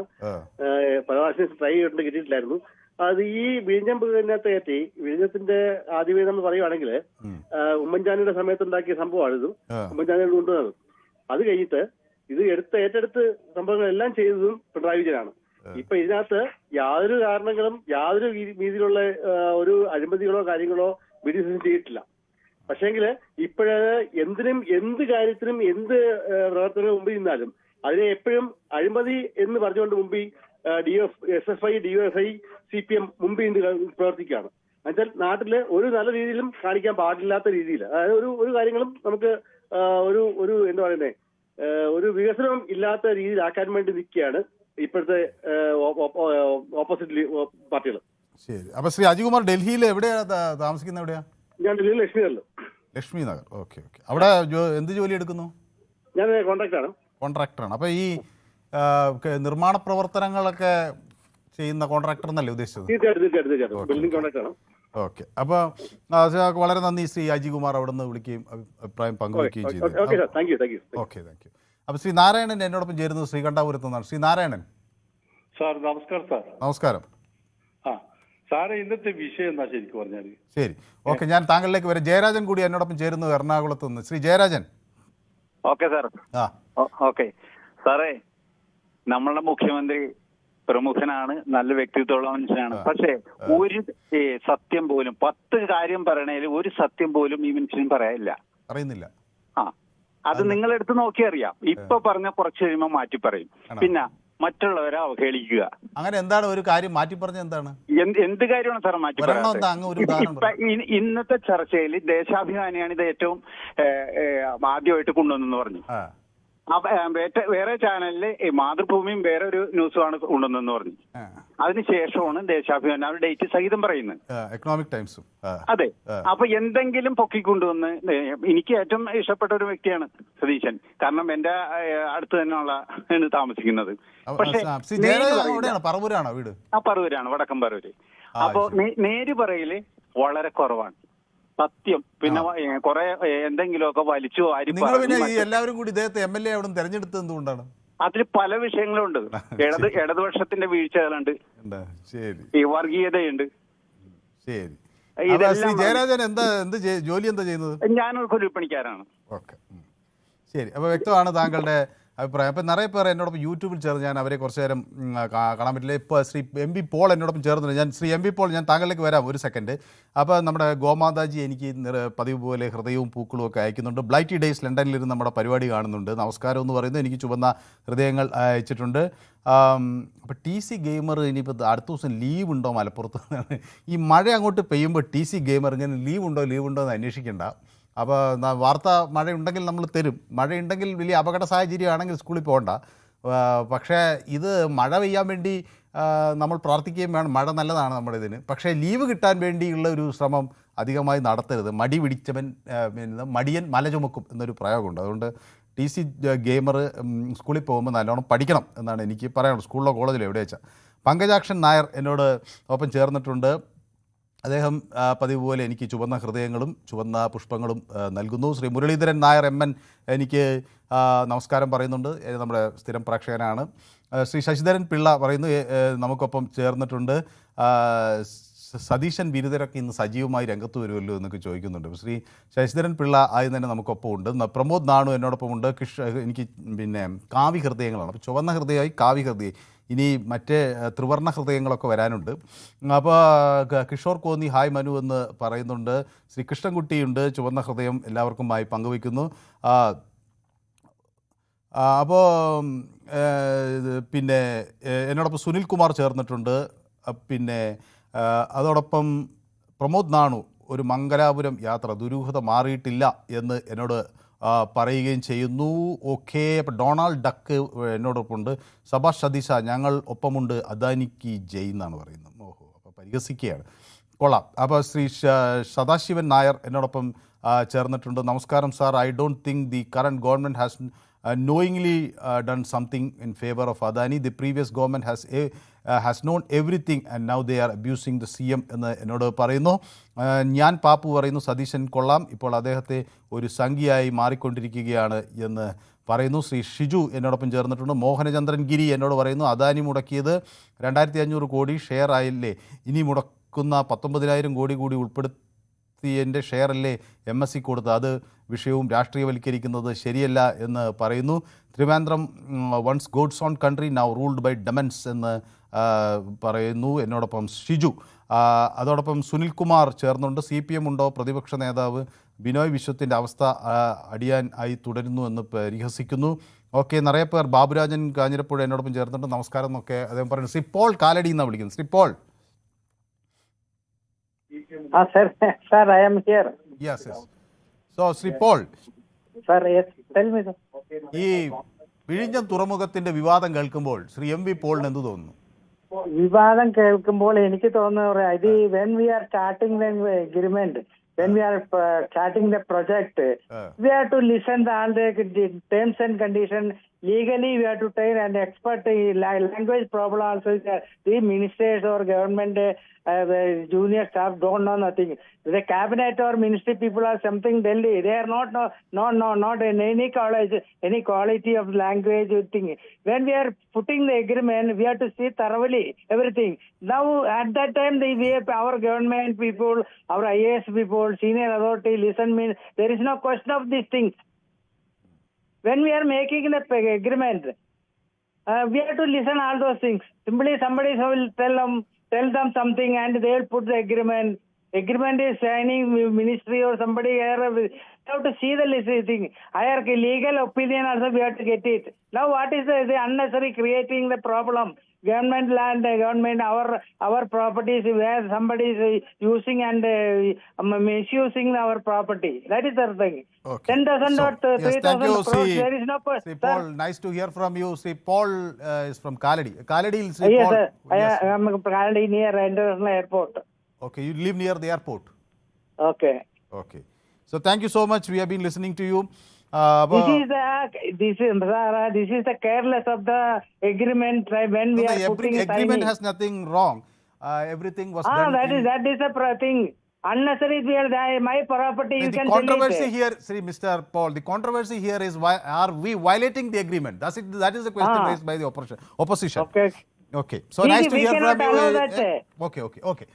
Okay, thank you, sir. Okay, nice to hear from you. Okay, Shri Divakaran തലശ്ശേരിയിൽ നിന്ന് എന്നോടൊപ്പം ചേരുന്നു. ശ്രീ ദിവാകരൻ, ചുരുങ്ങിയ വാക്കുകൾ. സാറേ നമസ്കാരം.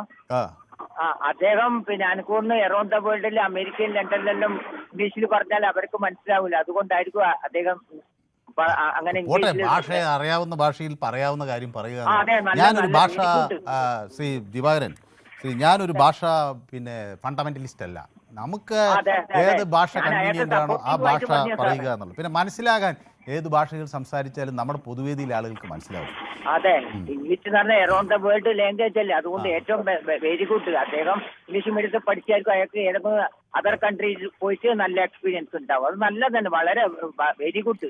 ഇംഗ്ലീഷ് എപ്പോഴും പറയുന്നുണ്ട് ഇംഗ്ലീഷ് എല്ലാ. ദിവാകരൻ ഏതെങ്കിലും വിദേശ രാജ്യം സന്ദർശിച്ചിട്ടുണ്ടോ? പോയിന്. അറബിക് സ്പീക്കിംഗ് കൺട്രീസിൽ ഞാൻ ഗാനമേളക്ക് പോയിന് സാറേ കുറേ പ്രാവശ്യം. മലയാളി സമാജത്തിന്റെ പ്രോഗ്രാമിന് കുറേ പ്രാവശ്യം പോയിന്. Arabic speaking countries UAE, United Arab എമിറേറ്റ്സിലെല്ലാം. അല്ല, ഞാൻ ചോദിക്കുന്നത് അങ്ങ് പാട്ടുകാരനാണോ പാട്ട് കേൾക്കാൻ പോയതാണോ? ഞാൻ പാട്ടുകാരനല്ല സാറേ. ഞാൻ എന്റെ ഫേസ്ബുക്കിലും ഇൻസ്റ്റാഗ്രാമിലും യൂട്യൂബിലും ദിവാകരൻ തലശ്ശേരി പാലിയാണ്ട് അടിച്ചാൽ ലോകം മുഴുവനും ഇല്ലേ. ഒരിക്കൽ 60,000 രൂപ കിട്ടീന്. പൈസ കിട്ടാനല്ല.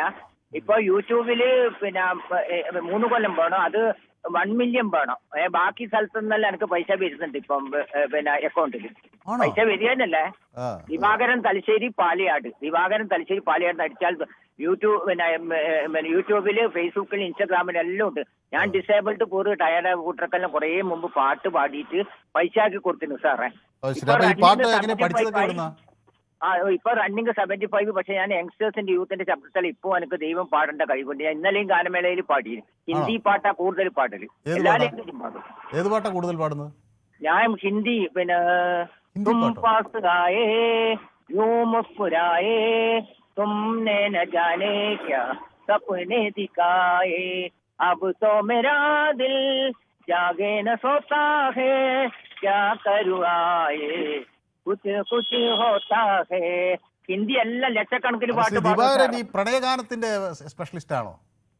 അതും എല്ലാം പാടും. ഞാൻ 75 ഒരു പ്രണയം കാത്തു സൂക്ഷിക്കുന്ന ഹൃദയം ശ്രീ ദിവാകരനുണ്ട് അല്ലേ? അതെ, എനിക്ക് നല്ല ദൈവം തന്ന പാട്ടുകാരനായിട്ട് എനിക്ക് ഞാൻ സാധുക്കൾക്കെല്ലാം നോക്കിയിട്ട് പൈസയും ചെറുങ്ങനെല്ലാം കൊടുക്കും. എനിക്ക് എന്റെ മനസ്സങ്ങനെയാ.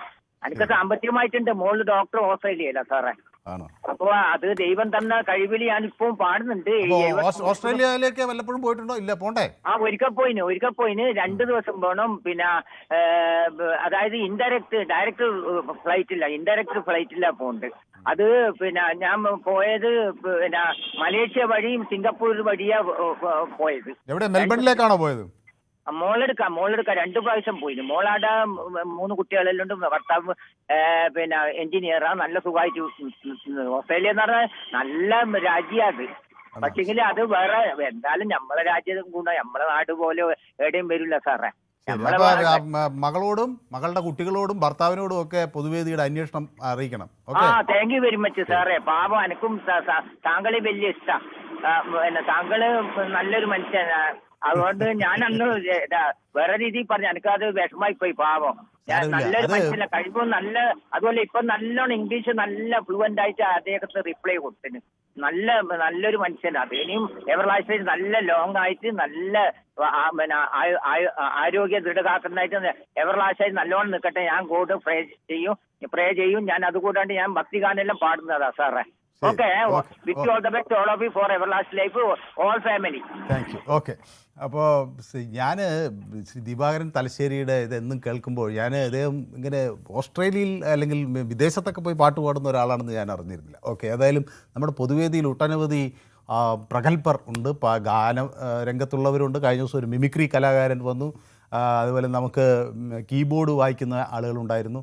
അപ്പോൾ ശ്രീ മോഹൻദാസിനെ ഞാനിപ്പോൾ ഓർക്കുകയാണ്. അദ്ദേഹം കീബോർഡ് സ്പെഷ്യലിസ്റ്റ് ആയിരുന്നു. അദ്ദേഹം ഇപ്പോൾ പൊതുവേദിയിലേക്ക് വിളിക്കാറില്ല. ചില ദുഃഖവാർത്തകൾ എന്ന തരത്തിലാണ് ഞാൻ അറിയുന്നത്. പക്ഷേ അതെന്താണെന്ന് എനിക്കറിയില്ല. ഏതായാലും അത് ഒരു സ്ഥിരീകരണം ആരെങ്കിലും ശ്രീ മോഹൻദാസ് ആലത്തൂരിൻ്റെ വീടിന് സമീപത്തുണ്ടെങ്കിൽ അദ്ദേഹത്തെ പറ്റി ഒന്ന് പൊതുവേദിയിലേക്ക് വിളിച്ച് പറയേണ്ടതാണ്. അപ്പോൾ എന്നോടൊപ്പം ശ്രീ നാരായണൻ ചേരുന്നത് ശ്രീകണ്ഠാപുരം. ശ്രീ നാരായണൻ, പോയല്ലോ, എന്നെ ഒഴിവാക്കിയതാണോ? എന്താന്ന് എനിക്ക് മനസ്സിലായില്ല. ഓക്കെ, അല്ല, നേരത്തെ തന്നെ വിളിച്ചപ്പോ സാറൊന്നും പറയാൻ വിട്ടില്ല, അതുകൊണ്ടാ പറഞ്ഞത്. അതെ, രണ്ട് ചോദ്യം എനിക്കുള്ളൂ. നമ്മളിപ്പോ വിഴിഞ്ഞം പദ്ധതിയെ പറ്റി പറയുന്നത്, അതിലൊന്ന്, എന്തിനാണ് പിന്നെ മുഖ്യമന്ത്രി പിന്നെ കർണാടകത്തിൽ മംഗലാപുരത്ത് പോയത് എന്നതിന് ഇതുവരെ മറുപടി പറഞ്ഞിട്ടില്ല. രണ്ട്, എന്തിനാണ് ആ സെക്രട്ടറി അയ്യരെ മാറ്റിയത് എന്ന് അതിനും പറഞ്ഞിട്ടില്ല. അതിനൊന്നും മറുപടി പറഞ്ഞില്ല. അത് സർക്കാർ ഉദ്യോഗസ്ഥരേക്ക് അങ്ങോട്ട് മാറ്റുന്നതൊക്കെ സ്വാഭാവികമല്ലേ? അതായത് അദാനിക്ക് ഇവർ ഇഷ്ടമല്ല, അതുകൊണ്ടാണ് അവരെ മാറ്റി വന്നത്. നമുക്ക് അദാനിക്ക് ഇഷ്ടപ്പെടാത്ത ഒരാളെ ഇവിടെ വെക്കുക, അല്ലെങ്കിൽ ഇഷ്ടമുള്ള അപ്പൊ പുതിയ പോയാൽ ഇഷ്ടമുള്ള ആളാണ് അങ്ങനെ പറയുന്നത് ശരിയാണ്. ഉദ്യോഗസ്ഥർ പല ഒരേ സ്ഥലത്ത് കുറെ കാലം ഇരിക്കുക, അവരെങ്ങനെ അങ്ങോട്ടും ഇങ്ങോട്ടും മാറ്റിയൊക്കെ ഇരിക്കില്ല. അത് സർവീസിന്റെ റൂളല്ലേ? ഓക്കെ, ആയിക്കോട്ടെ, അത് പോട്ടെ. പക്ഷെ ഇത് 49% പിന്നെ ആണ് അദാനിക്കുള്ളത്. ബാക്കി ഗവൺമെന്റില്ല. അത് ഗവൺമെന്റിനെ അറിയിച്ചില്ലല്ലോ. അപ്പം ഭരണമാറ്റം വന്നപ്പോ പല ആളുകളും ഇപ്പം സതീശനെ ഭയങ്കര പുകഴ്ത്തി പറയുന്നത് കണ്ടു. സത്യത്തിൽ സതീശൻ നല്ല കമ്മീഷൻ വാങ്ങിയിട്ടാ തോന്നുന്നുണ്ടോ സാറിന്? എനിക്കറിയില്ല, ഞാൻ കാണാത്ത കാര്യം എങ്ങനെയാ പറയുന്നത്? എനിക്ക് കാണാത്ത കാര്യമില്ല, അത് ആർക്കും അറിയാലോ. അരിയാഹാരം കഴിക്കുന്നവർക്ക് അറിയാലോ. സതീശൻ ഇന്ന് അങ്ങനെ തോന്നുന്നവർക്കെതിരെ ചില പ്രയോഗങ്ങൾ നടത്തിയിട്ടുണ്ട്. എന്താ 13,000 കോടിയുടെ 2% വെച്ച് എനിക്ക് ഇത്ര കിട്ടി എന്നൊക്കെ ഇല്ലാ കഥകൾ പറഞ്ഞുണ്ടാക്കുന്നവരെ. ഇല്ലാ കഥകളല്ല, ഉള്ള കഥകൾ തന്നെയാണ്. അത് വ്യക്തമായിട്ട് അറിയാലോ നമുക്ക്. വെറുതെ എന്തിനാ പിണറായി വിജയനെയും മറ്റേ ഇടതുപക്ഷത്തിന്റെ കുറ്റം പറയുന്നത്? അവരത് ചെയ്തിട്ടുണ്ട്, അവര് അനുഭവിക്കട്ടെ, അത് വേറെ കാര്യം. അത് തെറ്റ് ചെയ്തിട്ടുണ്ടെങ്കിൽ. പക്ഷെ ഇതെന്താ സംഗതി? ഇത് വളരെ വ്യക്തമാണ്. എന്തുകൊണ്ട് മംഗലാപുരത്ത് പോയ കാര്യങ്ങൾ ഇന്ന കാര്യത്തിലാണെന്ന് അവര് പറയുന്നില്ല? അത് പറയണ്ടേ? ശരി സാർ, ഓക്കെ, വ്യക്തമാണ് താങ്കളുടെ പ്രതികരണം. അപ്പോൾ എന്നോടൊപ്പം സന്തോഷ് കൂടി ചേരുന്നുണ്ട് കാസർഗോഡ് നിന്ന്. സന്തോഷം, ഞാൻ സന്തോഷിലേക്ക് വരാം. അപ്പോൾ ഞാൻ പാപ്പു എന്നോട് പറയുന്നത് 70 വർഷമായി LDFും UDFും കേരളം ഭരിച്ചു, പക്ഷേ കാര്യമായ വികസനം ഉണ്ടായില്ല. ഇനി സതീശൻ്റെ നേതൃത്വത്തിൽ കേരളം കുതിച്ചു ചാട്ടത്തോടെ വികസിക്കാൻ തുടങ്ങും എന്ന് പരിഹസിക്കുകയാണ് കേട്ടോ. സംഗീന്നൊക്കെയാണ് സതീശനെ വിളിക്കുന്നത്. ഞാനതൊക്കെ വായിച്ചില്ല. കള്ളുഷാപ്പ് ഉണ്ടായിരുന്ന ഒരു കാലമുണ്ടായിരുന്നു എന്ന് പറയുന്നത്. അതായത് ഈ കള്ളുഷാപ്പിനെ കുറിച്ച് എന്താ പറയാൻ എനിക്കറിയില്ല. ശശിധരൻ പിള്ളയാണ് എന്നോട്. കോൺഗ്രസ്സുകാരന് പെട്ടിയിട്ടാൽ മതി എന്നാണ് പറയുന്നത്. ഓക്കെ, ഇവിടെ ഇടതുപക്ഷം നടത്തിയ തെളിവല്ലേ 7,000 കോടിയുടെ പദ്ധതി, 6,000 കോടി അഴിമതി പറഞ്ഞവരല്ലേ ഇടതുപക്ഷം എന്ന് പറയുന്നു. അപ്പോൾ രാഷ്ട്രീയക്കാർ നേരു പറയാൻ പാടില്ല എന്നാണ് നിയമം എന്ന് സുനിൽകുമാർ എന്നോട് പറയുന്നു. ശ്രീ സതി ബാബുരാജ് എന്നോടൊപ്പം ചേർന്നിട്ടുണ്ട്. Thank you Sathi Baburaj. നമസ്കാരം, സുഖമാണോ എന്നൊക്കെ എന്നോട് ചോദിച്ചിട്ടുണ്ടായിരുന്നു. അപ്പോൾ നമ്മുടെ ബാബുരാജ് കാഞ്ഞിരപ്പുഴ എന്നോടൊപ്പം ഉണ്ടായിരുന്നു. അപ്പോൾ എനിക്ക് നിറയെ ചുവന്ന ഹൃദയങ്ങൾ അയക്കുന്നുണ്ട്. ഷിജു കിരിയത്ത് ഊരും പേരും വെക്കാത്ത കമൻസ് വായിക്കരുത് എന്ന് എന്നോട് അജിത് കുമാർ മാറോളി പറയുകയാണ്. അപ്പോൾ ഞാനത് അജിത് കുമാർ മാറോളി അങ്ങ് പറയുന്നതിലൊരു കാര്യമുണ്ട്. അപ്പോൾ നമ്മൾ ഈ വളരെ സഭ്യമല്ലാത്ത കമൻസ് വായിക്കേണ്ട എന്നൊരു തീരുമാനം ഞാൻ നേരത്തെ തന്നെ എടുത്തിട്ടുണ്ട്. അപ്പോൾ സഭ്യമായ കമൻസ് ചിലപ്പോൾ ആളുകൾ പലതരം പേരുകളിൽ, ചിലപ്പോൾ മക്കളുടെ പേരിലൊക്കെ ആയിരിക്കും കമൻറ്റ് വരുന്നത്. ഇപ്പോൾ എനിക്ക് വളരെ ഇഷ്ടപ്പെട്ട ഒരാളുണ്ട്, കുട്ടൻ വിളക്കത്തല. എനിക്ക് തോന്നുന്നു മോളുടെ അക്കൗണ്ടിൽ നിന്നാണ് പലപ്പോഴും എനിക്ക് കമൻറ്റ് അയക്കുന്നത്. പക്ഷേ അതിൻ്റെ കൂടെ അദ്ദേഹം ഞാൻ കുട്ടൻ ആണ് എന്ന് പറഞ്ഞ് എഴുതുകയും ചെയ്യും. അപ്പോൾ എനിക്കൊരു സന്തോഷം തോന്നുന്നു. അങ്ങനെ ഒരു പേരുമൊക്കെ പറയുന്നതാണ് പൊതുവേദിക്ക് നല്ലത്. പക്ഷേ ചില ആളുകൾ ഇപ്പോൾ പൊതുവേദിയിലേക്ക് വിളിക്കുമ്പോൾ അവരുടെ പേര് പറയാനൊക്കെ മടി കാണിക്കുന്ന സാഹചര്യം വരെ ഉണ്ടായിട്ടുണ്ട്. അപ്പോൾ ഏതായാലും ശ്രീ കൃഷ്ണൻകുട്ടി പറയുന്നു, പൂർണ്ണമായും പൊതുമേഖലയിലാകേണ്ടിയിരുന്ന വിഴിഞ്ഞം അദാനിക്ക് അടിയറവ് വെച്ചവർ ചെയ്തത് ഒന്നാം തരം രാജ്യദ്രോഹമാണ്. അത് പിന്നെയും വിൽക്കാൻ അനുവദിക്കുന്നത് തലമുറകളോടുള്ള ദ്രോഹമാണ് എന്ന് എന്നോട് പറയുന്നു. ശരത്ത് ബാലരാമപുരം പറയുന്നു സൂപ്പർ ഇംഗ്ലീഷ് എന്നൊക്കെ എന്നെയാണോ പുകഴ്ത്തുന്നതെന്ന് അറിയില്ല. ഓക്കെ, അപ്പോൾ ഇത് ഇംഗ്ലീഷ് എന്ന് പറയുന്നത് നമ്മളൊക്കെ പഠിക്കുന്ന ഘട്ടത്തിൽ പഠിച്ചിട്ടുള്ളൊരു ഭാഷയാണല്ലോ. അപ്പോൾ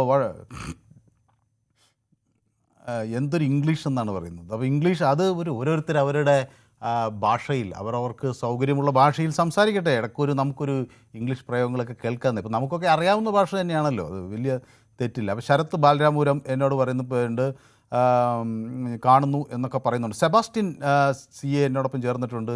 പെറ്റുവീഴുമ്പോഴേ അണ്ണാൻ കുഞ്ഞ് മരം കയറും കോൺഗ്രസ്സുകാരാ എന്ന് പറയുന്നുണ്ട്. എന്താണ് അതിന് ഉദ്ദേശിച്ചതെന്ന് എനിക്ക് മനസ്സിലായില്ല. അപ്പോൾ ശരത്ത് ബാലരാമപുരം ഞാൻ കാണുന്നുണ്ട്, അങ്ങ് ഇത് എനിക്ക് ഇങ്ങനെ കമൻ്റ് അയച്ചുകൊണ്ടിരിക്കുന്നുണ്ട്, കമ്മിങ് വാച്ചിങ് എന്നൊക്കെ പറഞ്ഞു. അപ്പോൾ ഭരണം നഷ്ടപ്പെടുമ്പോഴുള്ള ചിത്തഭ്രമമാണ് ഇടതുപക്ഷത്തിന്. ഇതിൽ കൊത്താത്ത സംസ്ഥാനത്തിൻ്റെ പുരോഗമനത്തെ ഭരിക്കുന്ന പാർട്ടികൾക്കുള്ള പങ്ക് നിർവഹിക്കുക എന്നാണ് ചെയ്യേണ്ടത് എന്നോട് ബാബുരാജൻ കാഞ്ഞിരപ്പുഴ എന്നോട് പറയുന്നുണ്ട്. അപ്പോൾ ശ്രീ സദാശിവൻ നായരും എന്നോടൊപ്പം ചേർന്നിട്ടുണ്ട്, സതി ബാബുരാജ് എന്നോടൊപ്പം ചേർന്നിട്ടുണ്ട്. അപ്പോൾ സന്തോഷേ ഹലോ, നമസ്കാരം. നമസ്കാരം സാർ. സാറിന് ഈ ഹൃദയാഴ്ചയോടുള്ള ഒരു കുപ്പി ബ്ലഡ് അയച്ചാൽ തരുമെന്ന് എനിക്ക് സംശയം കേട്ടോ. ഹൃദയത്തിനോട് ഹൃദയം അയച്ചു തരുന്നവർക്ക് ഒരു കുപ്പി ബ്ലഡ് വേണമെന്ന് പറഞ്ഞാൽ ഇവരാരും തരുമെന്ന് സംശയമാണ്. ഈ വാട്സപ്പിലൂടെ അയക്കാം. തരും നമ്മുടെ പൊതുവേദി പ്രേക്ഷകരുണ്ടല്ലോ, നമ്മളോട് കാണിക്കുന്ന സ്നേഹം, സന്തോഷം ഉൾപ്പെടെയുള്ളവർ വളരെ വളരെ സത്യസന്ധമാണ്. അതിൻ്റെ ഒരു അനുഭവം ഞാൻ പറയാൻ സന്തോഷം. ഞാനിവിടെ നമ്മുടെ ഉണ്ണികൃഷ്ണൻ പോത്തങ്കോട് എന്ന് പറഞ്ഞ മനുഷ്യൻ്റെ വീടിൽ മരണം.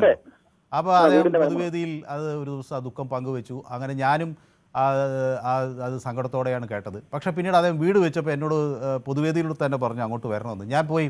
അപ്പോൾ അദ്ദേഹത്തിൻ്റെ ആ സ്വീകരണവും ആ കുടുംബാംഗങ്ങളുടെയൊക്കെ സന്തോഷവും നമ്മളവിടെ എത്തിയപ്പോൾ കാണുന്ന ആ ഒരു ആത്മാർത്ഥതയൊക്കെ കാണുമ്പോൾ ഈ സ്നേഹമൊക്കെ സത്യസന്ധമാണ് എന്ന് വിശ്വസിക്കാതിരിക്കാൻ എനിക്കൊരു കാരണവും കാണാൻ കഴിയുന്നില്ല സന്തോഷം. അപ്പോൾ എനിക്ക് തോന്നുന്നത് നമ്മളെ അല്ലാതെ എന്തിനു വേണ്ടി മനുഷ്യരിപ്പോൾ 4 മണിയാകുമ്പോൾ നമ്മളെ കാണാനും അല്ലെങ്കിൽ സംസാരിക്കാനും ഒക്കെ കാത്തിരുന്ന് വിളിക്കേണ്ട കാര്യമെന്ന് തോന്നുന്നു. അപ്പോൾ അത് ഒരു ഇഷ്ടം കൊണ്ടാണ്. ആ ഇഷ്ടം എന്ന് പറയുന്നത് ഞാൻ അവരെ സന്തോഷം ഉൾപ്പെടെ അങ്ങോട്ട് അത്രയധികം ഇഷ്ടപ്പെടുന്നു. എനിക്ക് ഒരു പക്ഷേ നിങ്ങളുടെ ശബ്ദം മാത്രമേ അറിയുള്ളൂ. പക്ഷേ ചില ആളുകളൊക്കെ ഇവിടുന്നൊക്കെ നമ്പർ എടുത്ത് എൻ്റെ ഫോൺ എൻ്റെ വീട്ടിലേക്ക് വിളിക്കും. ഞാൻ ലീവ് എടുത്ത ദിവസമൊക്കെ വിളിക്കും, എന്നെ കാണാതിരുന്നാൽ വിളിക്കും. പക്ഷേ അവരുടെ ശബ്ദം കേൾക്കുമ്പോൾ തന്നെ എനിക്ക് മനസ്സിലാവും ഇത് ഇന്ന ആളാണ് എന്ന്. അപ്പോൾ കാണാത്ത മനുഷ്യരെ കുറിച്ച് അവരെക്കുറിച്ച് എല്ലാം അറിയാം, പക്ഷെ കണ്ടിട്ടില്ല. അത് മാത്രമേ എനിക്കൊരു പ്രശ്നമുള്ളൂ. അപ്പോൾ കാണാൻ ആഗ്രഹിക്കുന്നു, പക്ഷേ ഈ സ്നേഹം യഥാർത്ഥമാണെന്നാണ് ഞാൻ ആത്മാർത്ഥമായി വിശ്വസിക്കുന്നത്. സന്തോഷം.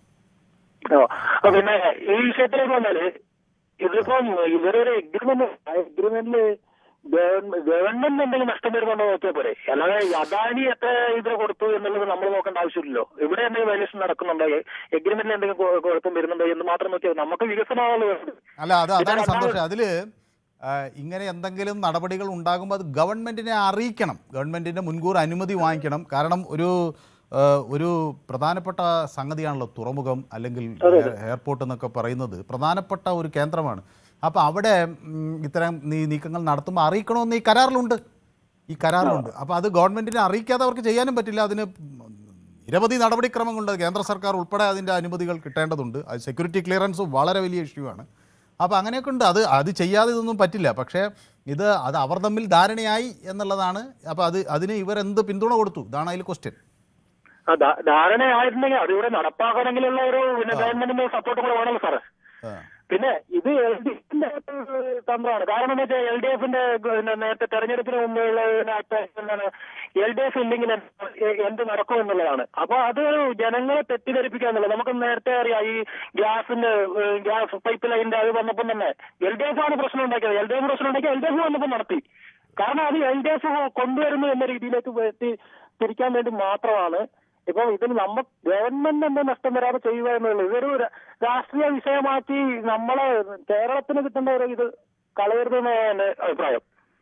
ഓക്കെ, വ്യക്തമാണ് താങ്കളുടെ അഭിപ്രായം, കൃത്യവുമാണ്. അപ്പോൾ എന്നോട് ശ്രീ അജിത് കുമാർ ചോദിക്കുന്നു, പൊതുവേദിയിൽ കമൻറ്റ് ബ്ലോക്സ് ഉണ്ടോ എന്ന് ചോദിക്കുന്നു. മറ്റൊരെണ്ണം കൂടി കാണുന്നുണ്ടെന്ന്. അപ്പോൾ ഉണ്ട്, നമുക്ക് പല നമ്മുടെ കണ്ടിന്യൂസ് ആയി പോകുന്ന ഒരു കമൻറ്റ് ബോക്സ് ഉണ്ട്. അതുകൂടാതെ ഇത് പൊതുവേദിക്ക് സെപ്പറേറ്റ് ആയിട്ടുള്ളൊരു കമൻറ്റ് ബോക്സാണ്. അപ്പോൾ അതാണ് അജിത് കുമാർ മാറോളി നമ്മളിതിൽ സ്ഥിരം അങ്ങ് വരുന്നതാണല്ലോ, അങ്ങ് ഇത് കാണുന്നതാണല്ലോ. അപ്പോൾ എന്താണ് കൺഫ്യൂഷൻ വരുന്നതെന്ന് അറിയില്ല. വേറൊരു നമ്മുടെ മുഴുവൻ സാധനവും കണ്ടിന്യൂസ് ആയി പോകുന്ന വേറൊരു ബ്ലോക്കും കൂടി ഉണ്ട്, ഒരു കമൻറ്റ് ബോക്സും കൂടി ഉണ്ട്. പക്ഷേ ഇതാണ് നമ്മുടെ ഇതായിട്ട് വരുന്നത്. Okay. Under the concession agreement, Adani Ports cannot transfer the shareholding of 20% or more without prior approval from the state government. Shri Sabina സുൽഫിയാണ് അത് എന്നോട് പറയുന്നത്. അതാണ് അതിൻ്റെ കോൺട്രാക്റ്റിലെ ടേംസ്. അപ്പോൾ അത്തരമൊരു ടേം കോൺട്രാക്റ്റിൽ ഉള്ളിടത്തോളം കാലം ഗവൺമെൻറ്റിൻ്റെ നിയന്ത്രണം അല്ലെങ്കിൽ ഗവൺമെൻറ്റിൻ്റെ പ്രയർ അപ്രൂവൽ, മുൻകൂട്ടിയുള്ള അനുവാദമില്ലാതെ അവർക്കത് ചെയ്യാൻ കഴിയില്ല എന്നുള്ളത് കറക്റ്റാണ്. ശ്രീമതി സബീന അത് പറയുകയും ചൂണ്ടിക്കാണിക്കുകയും ചെയ്യുന്നു. ഒരു കുറുവാ സംഘം ഒഴിഞ്ഞുപോയി, മറ്റൊരു സംഘം വന്നു. ഓക്കെ, അതെന്താണെന്ന് ശ്രീ മുരളി അങ്ങനെ എന്നോട് പറയുന്നു. ഏതായാലും എനിക്ക് പല ആളുകൾ ഹിന്ദിയിലൊക്കെ എനിക്ക് കമൻ്റ് അയക്കുന്നുണ്ട്. മറ്റേ നമ്മുടെ കാലടിയിൽ നിന്നുള്ളൊരു പ്രേക്ഷകൻ അതേ ഇംഗ്ലീഷിൽ സംസാരിച്ചത് കൊണ്ടാകണം ഹിന്ദിയൊക്കെ കമൻറ്റൊക്കെ അയക്കുന്നുണ്ട്. എനിക്ക് എല്ലാ ഭാഷയും ഇഷ്ടമാണ്, എല്ലാ ഭാഷകളോടും ഒരേ സ്നേഹവുമാണ്. അപ്പോൾ ഒരു ചെറിയ ഇടവേള എനിക്ക് അനിവാര്യമാണ്. ഞാൻ ചെറിയ ഇടവേള എടുത്ത് പെട്ടെന്ന് മടങ്ങി വരാം. Short break.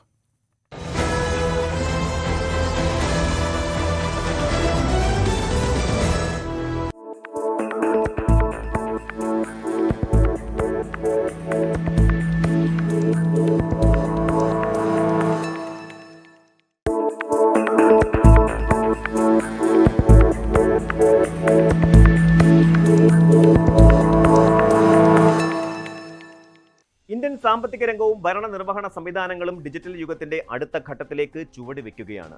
ഓരോ ധനകാര്യ വർഷത്തിന്റെയും പകുതി അടയാളപ്പെടുത്തുന്ന ജൂലൈ മാസം സാധാരണയായി പുതിയ സാമ്പത്തിക അച്ചടക്കങ്ങളുടെയും പരിഷ്കാരങ്ങളുടെയും തുടക്കമാകാറുണ്ട്. ഈ വർഷവും അതിൽ ഒട്ടും കുറവല്ല. രാജ്യത്തെ സാധാരണക്കാരായ സാധാരണ പൗരന്മാർ മുതൽ വൻകിട നികുതിദായകർ വരെയും നിത്യേന UPI ഇടപാടുകൾ നടത്തുന്നവർ മുതൽ ഇന്ത്യൻ റെയിൽവേയിൽ യാത്ര ചെയ്യുന്നവർ വരെയും അറിഞ്ഞിരിക്കേണ്ട വിപ്ലവകരമായ നിരവധി മാറ്റങ്ങളാണ്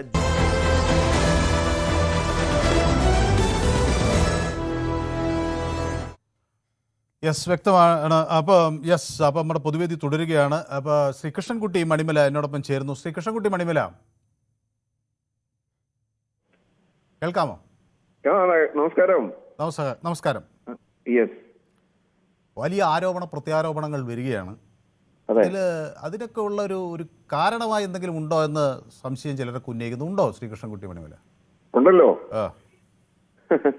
ഈ വിഴിഞ്ഞം തുറമുഖം എന്ന് പറയുന്നത് അന്താരാഷ്ട്ര നിലവാരത്തിൽ തന്നെ നോക്കിയാൽ ഒരു സൂപ്പർ തുറമുഖമാണ്. അത് വല്ലവരും കൊണ്ടുപോയി പുട്ടടിക്കേണ്ട വല്ല ആവശ്യമുണ്ടോ? നമ്മുടെ കേരളത്തിന്റെ സ്വന്തമാകേണ്ട ഒരു സാധനം, അതൊരു സ്വത്ത്, അതും വെറും സ്വത്തല്ല, ഒരു മഹത്തായ സ്വത്ത് അന്യാധീനപ്പെട്ടു പോകുമ്പോ നമുക്ക് സങ്കടം വരണോ വേണ്ടയോ? നമുക്ക് തീർച്ചയായും സങ്കടം വരണം. ഇത് വരുത്തി വെച്ച ഒരു വിനയാണ്. നമ്മൾ പണ്ടുള്ള കാരണവന്മാര് പറയുന്ന ഒരു ചൊല്ലുണ്ടല്ലോ, വേലിയിൽ ഇരുന്ന് ആവശ്യമില്ലാത്തടത്ത് എടുത്ത് വെച്ച് കടിമേടിക്കുന്നത്. അല്ല, പക്ഷെ ഞാൻ അതാണ് പറഞ്ഞത്. നമ്മൾ നേരത്തെ ഒരു പ്രേക്ഷകൻ എന്നോട് പറഞ്ഞു, government is a poor manager, government is a poor business man. അപ്പം നമ്മളെല്ലാത്തിലും ഗവൺമെന്റിന് ഭൂമി നമ്മുടേതാണ്, ഓണർഷിപ്പ് നമ്മുടേതാണ്. പക്ഷേ ബിസിനസ് ചെയ്യാൻ ഒരു പക്ഷേ ഗവൺമെന്റിന് ഒരു ബിസിനസ് കമ്മ്യൂണിറ്റിയെ പോലെ അറിഞ്ഞിരിക്കില്ല. അപ്പോൾ അതുകൊണ്ട് അവരെ കൂടി ഉൾപ്പെടുത്തിക്കൊണ്ടുള്ള ഒരു പ്രൈവറ്റ് പബ്ലിക് പാർട്ട്ണർഷിപ്പ് എന്നുള്ളത് നമ്മുടെ മിക്സഡ് എക്കോണമിയെ ഉയർത്തിപ്പിടിക്കുന്ന ഇന്ത്യക്ക് വളരെ ഫലപ്രദമാണ് എന്ന് ചില എക്കണോമിസ്റ്റുകൾ പറയുന്നുണ്ട്. അപ്പോൾ എല്ലാം സർക്കാർ മേഖലയിൽ സാധ്യമാണോ ശ്രീ? അത് നമ്മുടെ അറിവില്ലായ്മ കൊണ്ട് പറയുന്നതാണ്. അങ്ങനെയാണെന്നുണ്ടെങ്കിൽ നമ്മൾ ഇന്ത്യൻ പട്ടാളത്തിന് മുഴുവൻ പ്രൈവറ്റൈസ് ചെയ്യണ്ടേ? അല്ല, അതൊരു ബിസിനസ് അല്ലല്ലോ. It's not a business. അല്ല, നമ്മൾ പറയുന്നത് എന്താണ്? Government is a poor businessman. Indian പട്ടാളം എന്ന് പറയുന്ന മഹത്തായ ഒരു ഉദ്യമമാണല്ലോ. ഉദ്യോഗമാണ്, but it is not business. അത് ബിസിനസ് അല്ല, കച്ചവടമല്ല. ഈ ലോകത്തിലെ ഏറ്റവും വലിയ റെയിൽവേയിലൊന്നാണ് ഇന്ത്യൻ റെയിൽവേ. അത് നടക്കുന്നില്ലേ? അതുപോലെ തന്നെ ഇന്ത്യയിലെ പ്രധാനപ്പെട്ട കമ്പനികളായിട്ടുള്ള എണ്ണ കമ്പനികള്, ഇന്ത്യൻ ഓയിൽ കോർപ്പറേഷനെ പോലെ അല്ലെ ഹിന്ദുസ്ഥാൻ പെട്രോളിയം, ഭാരത് പെട്രോളിയം തുടങ്ങിയ കമ്പനികളെ നോക്കിയാൽ അത് ലോകത്തിലെ ഫോർച്യൂൺ 500 കമ്പനീസ് എന്ന് പറയുന്നതിൽ പെടുന്നതാണ് ഈ കമ്പനികൾ. ഞാൻ സമ്മതിച്ചു. ഇതൊക്കെ നടക്കുന്നുണ്ടോ എന്ന് ചോദിച്ചാൽ നടക്കുന്നുണ്ട്. ഇത് ഒരു ബിസിനസ് മേഖലയിലുള്ള ഒരു പ്രമുഖന്റെ ഉണ്ടാക്കുന്ന നേട്ടമോ ലാഭമോ ഉണ്ടാക്കാൻ ഇതിന് കഴിയില്ല. അത് എന്നാണ് ഇപ്പോൾ ആരോപിക്കുന്നവർ ആരോപിക്കുന്നത്. എനിക്ക് അതിനെപ്പറ്റി അറിയില്ല. ഞാൻ അതിൽ ഒരു വശത്തും എടുക്കുന്നു. എനിക്ക് നല്ല ബോധ്യമുള്ളതുകൊണ്ടാണ് ഞാനിത് പറയുന്നത്. അതായത് ലോകത്തിലെ പ്രധാനപ്പെട്ട വ്യാപാരങ്ങൾ നടത്തുന്നതില് ഇന്ത്യയിലുള്ള സർക്കാർ കമ്പനികൾ നന്നായിട്ട് നടത്തുന്നുണ്ടെന്നാണ് ഞാൻ പറഞ്ഞ ഉദാഹരണങ്ങളൊക്കെ കാണിക്കുന്നത്. അതിലും വലിയൊന്നുമല്ല, ഞാനീ പറഞ്ഞ ഉദാഹരണങ്ങളായിട്ട് പറഞ്ഞ കമ്പനികളും റെയിൽവേയും ഓയിൽ കമ്പനികളെ പക്കായാലും വലിയ സാധനമൊന്നുമല്ല ഒരു തുറമുഖം എന്ന് പറയുന്നത്. ഞാനും തുറമുഖത്ത് പോവുകയും തുറമുഖമായിട്ട് ബന്ധപ്പെട്ട ജോലികൾ ചെയ്തിട്ടുള്ള ആളാണ്. അതുകൊണ്ട് പറയുന്നു, തുറമുഖത്ത് എന്താണ്, കുറെ കപ്പൽ വരുന്നു, സാധനം ഇറക്കുന്നു, പോകുന്നു, അതല്ലേ ഉള്ളൂ അവിടുത്തെ പണി. അതിന് കുറെ ക്രെയിൻ വേണം, ഇത്രയും കാര്യം അവിടെ നടക്കുന്നേ. അപ്പൊ അങ്ങനെ ഒരു കാര്യം നടക്കുമ്പോ അതിൽ നിന്നുള്ള വരുമാനം, അതിന്റെ നടത്തിപ്പല്ല സർക്കാർ മേഖലയിൽ ആവേണ്ടിയിരുന്നതാണ്. അത് നമ്മുടെ അന്തരിച്ച VS സഖാവ് മുഖ്യമന്ത്രി ആയിരിക്കുമ്പോ അതിന്റെ ടെൻഡർ നടപടി വരെ നടന്നു. അതായത് 100% പൊതുമേഖലയിലാക്കിക്കൊണ്ടുള്ള ടെൻഡർ നടപടി വരെ നടന്നു. അതിന് ഭാരവെച്ചത് അന്ന് കേന്ദ്രത്തിലുണ്ടായിരുന്ന നമ്മുടെ ഇന്നത്തെ ഇവിടെ കേരളത്തിൽ തന്നെ ഇപ്പൊ ജീവിക്കുന്ന ശ്രീമാൻ AK ആന്റണിയും കൂട്ടരുവാ. അതിനുശേഷം മോദി വന്നപ്പോഴേക്ക് അദാനി വന്നു. അപ്പം ഉമ്മൻചാണ്ടിക്ക് ചില കാര്യങ്ങൾ അജണ്ട നടപ്പിലാക്കാനുണ്ടായിരുന്നു. അതിന്റെ പേരില് നമ്മുടെ സംസ്ഥാനത്തിന്റെ താല്പര്യങ്ങൾ അവർ ബലികഴിച്ചു. അതിന് CPM ഇട്ട പേരാണ് കടൽക്കൊള്ള എന്ന്. കടൽക്കൊള്ള അന്ന് CPM പറഞ്ഞപ്പോ കളിയാക്കിയവര് ഇപ്പൊ ഒന്നും കൂടെ ആലോചിച്ച് നോക്കിയാൽ ഇപ്പൊ കൊള്ളയല്ലേ നടക്കുന്നത്. അല്ല, അതാണ് മുഖ്യമന്ത്രി ചോദിക്കുന്നത്. അല്ല, അങ്ങ് കൊള്ള നടന്ന് മുഖ്യമന്ത്രി ചോദിക്കുന്നത് എന്താണ് സർക്കാരിന്റെ തെറ്റ്? അതാണ് കൊള്ള. ഞാൻ പറയട്ടെ, എന്റെ ആ ഫ്ലോ തെറ്റിക്കരുത്. അതായത് ആകെ ചെലവ് 7000 കോടി, നമ്മൾ മുടക്കുന്നത് 6000-അടുത്ത് കോടി, അദാനി മുടക്കിയത് 2000 കോടി അല്ലെങ്കിൽ 2400 കോടി. ഭൂരിപക്ഷവും നമ്മുടെ സർക്കാരാണ് മുടക്കുന്നത്. എന്നിട്ട് ഒരു 40 കൊല്ലത്തേക്ക് നമുക്ക് 1 രൂപ പോലും കിട്ടത്തുമില്ല. സ്ഥലം നമ്മുടേത്, കാശ് നമ്മുടേത്, എല്ലാം നമ്മുടേത്. ഇതാരെങ്കിലും സ്വബോധമുള്ള ആരെങ്കിലും ഉണ്ടാക്കുന്ന ഒരു കരാറാണോ? ഇതുകൊണ്ട് അടിയറവ് വെച്ചതല്ലേ. അതിന്റെ കൂടെയാണ് ഇപ്പൊ എഗ്രിമെന്റ് ഉണ്ടാക്കിയതിനകത്ത് അത് 24% മറ്റോ ഓഹരി കൈമാറുന്നതിന് കൈമാറാം, പക്ഷെ അതിന് സർക്കാരിന്റെ മുൻകൂർ അനുവാദം വേണമെന്നും ഇതിനകത്ത് പറഞ്ഞിട്ടുണ്ട്, കരാറിനകത്ത് പറഞ്ഞിട്ടുണ്ട്. അതും കൂടെ അനുസരിക്കാതെ അത് വിൽക്കുന്നു. അത് അതിൽ 49% ഓഹരി കൈമാറിയിട്ടില്ല എന്നാണ് BD സതീശൻ പറയുന്നത്. എനിക്കറിയില്ല, കൈമാറിയിട്ടില്ലെന്നാണ് അദ്ദേഹം പറയുന്നത്. ഇല്ലെന്ന് പറഞ്ഞാൽ ഇല്ല, ഉണ്ടെന്ന് പറഞ്ഞാൽ ഉണ്ട്. ഇത് ഇവരെ കൊണ്ടുവന്നതും ഇത് ആദ്യം ഈ MSC മെഡിറ്ററേനിയൻ ഷിപ്പിംഗ് കമ്പനിയെ ക്ഷണിച്ചു വരുത്തിയതും കോൺക്ലേവിൽ പങ്കെടുപ്പിച്ചതും അവരുമായി ചർച്ച നടത്തിയതും ഇതെല്ലാം അറിയാവുന്നത് ഇടതുപക്ഷത്തിനാണ്. ഇത് വന്നത് മുഖപത്രത്തിലാണ്, പാർട്ടി മുഖപത്രത്തിലാണ്. ഇത് സംബന്ധിച്ചുള്ള വാർത്തകൾ നേരത്തെ വന്നിരുന്നു എന്നൊക്കെ VD സതീശൻ പറയുന്നുണ്ട്. അപ്പം നിങ്ങൾക്ക് അറിയാമായിരുന്ന ഒരു കാര്യമാണ് ഇപ്പോൾ എന്തോ പെട്ടെന്ന് സംഭവിച്ച പോലെ നിങ്ങൾ പറയുന്നത് എന്നാണ് VD സതീശൻ്റെ ആക്ഷേപം. VD സതീശൻ ഇതുവരെയായിട്ട് നേര് പറഞ്ഞ കഥ പറയാമോ? നമ്മൾ ഇത്രയും നാളായിട്ട് കഴിഞ്ഞ കുറെ നാളുകളായിട്ട് പറഞ്ഞതെല്ലാം VD സതീശൻ പറയുന്നതെല്ലാം 2 ദിവസം കഴിയുമ്പോൾ സൂപ്പർ നുണയാണെന്ന് തെളിയുന്നില്ലേ? അതുകൊണ്ട് VD സതീശൻ പറയുന്നതും കേരളത്തിലെ ചില പത്രങ്ങൾ പറയുന്നതൊന്നും മുഖവിലേക്ക് എടുക്കാൻ പറ്റത്തില്ല. അവർക്ക് നിൽക്കാൻ വേണ്ടി അവരെന്തും പറയും. നോക്കി നിങ്ങളെ പത്രക്കാരെ മൊത്തം നോക്കി നിർത്തിക്കൊണ്ടല്ലേ സതീശൻ പറഞ്ഞത് വയനാട്ടിൽ വീടിന്റെ പണി നടക്കുന്നുണ്ടെന്ന് പറഞ്ഞില്ലേ? പറഞ്ഞില്ലായിരുന്നു. അപ്പറല്ലേ സതീശൻ പറഞ്ഞ വയനാട്ടിൽ വീടുകളുടെ പണി നടക്കുന്നുണ്ടെന്ന് കോൺഗ്രസ് മേടിച്ച സ്ഥലത്ത്. അങ്ങനെ പറഞ്ഞ് സതീശൻ എന്ത് തന്നെ പറയില്ല. കോൺഗ്രസ്സുകാർക്ക് തന്നെ സതീശനെ ഇപ്പൊ വിശ്വാസമില്ലല്ലോ. അതുകൊണ്ട് സതീശൻ പറയുന്നതൊന്നും മുഖവിലേക്ക് എടുക്കണ്ട. എന്താണ് സംഭവിക്കുന്നത് നമ്മളിപ്പോ നമ്മളെ കൺമുമ്പിൽ കാണുന്ന മുഖവിലേക്ക് എടുത്താൽ നമുക്ക് മനസ്സിലാകും. ഇപ്പൊ അറിയുന്നത് ഈ MSC എന്ന് പറയുന്ന കമ്പനിക്ക് ഇവര് 49% ഷെയർ കൊടുത്തു കഴിഞ്ഞാൽ അതിൽ നിന്ന് കുറെ ഷെയർ അവര് വേറെ ആർക്ക് കൊടുക്കാൻ തീരുമാനിച്ചിട്ടുണ്ടെന്നാണ് ഇപ്പൊ ഞാൻ അറിയുന്നത്. അപ്പോഴെങ്ങനെയുണ്ട്? അപ്പൊ ഇതിനകത്ത് മൊത്തം അഴിമതിയുണ്ട്. കാരണം ഇത്രയും കാര്യങ്ങൾ നടക്കണമെന്നുണ്ടെങ്കിൽ വെറുതെ ഒന്നും ഒരു ഭരണകക്ഷി അത് സമ്മതിച്ചു കൊടുക്കില്ലല്ലോ. അവർക്കും അതിന് എന്തെങ്കിലും പ്രതിഫലം കിട്ടണ്ടേ? അവർക്ക് എന്തെങ്കിലും കിട്ടുന്നുണ്ടാവും. അങ്ങനെ ഈ നമ്മുടെ കേരളത്തിന്റെ താല്പര്യങ്ങൾ മുച്ചൂടും മുടിക്കുകയാണ്. ഞാൻ എഴുതിയത് കമന്റിൽ എഴുതിയത് രാജ്യദ്രോഹം എന്നാണ്. രാജ്യദ്രോഹം മാത്രമല്ല, നമ്മുടെ വരും തലമുറകളോട് തന്നെ ചെയ്യുന്നൊരു ദ്രോഹമാണ്. ഇത് സർക്കാർ മേഖലയിലേക്ക് ഇനി തിരിച്ചു വരണമെന്നുണ്ടെങ്കിൽ ഏതാണ്ട് 10-60 കൊല്ലം കഴിയണം. അന്ന് നമ്മളും നമ്മുടെ മക്കളും കാണുമെന്ന് തന്നെ അറിയില്ല. അന്നത്തെ അവസ്ഥ എന്തായിരിക്കുമെന്ന് അറിയില്ല. അപ്പൊ അത്രയ്ക്ക് ദ്രോഹം ചെയ്യുന്നവർ തീർച്ചയായിട്ടും അവർ ചോദ്യം ചെയ്യപ്പെടേണ്ടതാണ്. അതിന് നടപടി ഉണ്ടാവേണ്ടതാണ്. ഇത് കോടതിയിലെങ്കിലും പോയി ഇതിനൊരു തിരുത്തൽ ഉണ്ടാവേണ്ടതാണ്. ഇത് സമ്മതിക്കാൻ പറ്റില്ല. കേരളം ഒന്നടങ്കം പ്രതിഷേധിക്കണം. നിങ്ങളെപ്പോലുള്ള കേരളത്തിലെ മാധ്യമങ്ങളും പ്രതിഷേധിക്കണം എന്നാണ് എനിക്ക് പറയാനുള്ളത്. ശരി, വ്യക്തം അഭിപ്രായം. അപ്പൊ എന്നോടൊപ്പം ശ്രീ ജോർജ് ചേരുന്നു കോലഞ്ചേരിയിൽ നിന്ന്. ശ്രീ ജോർജ്. ഹലോ. യെസ്.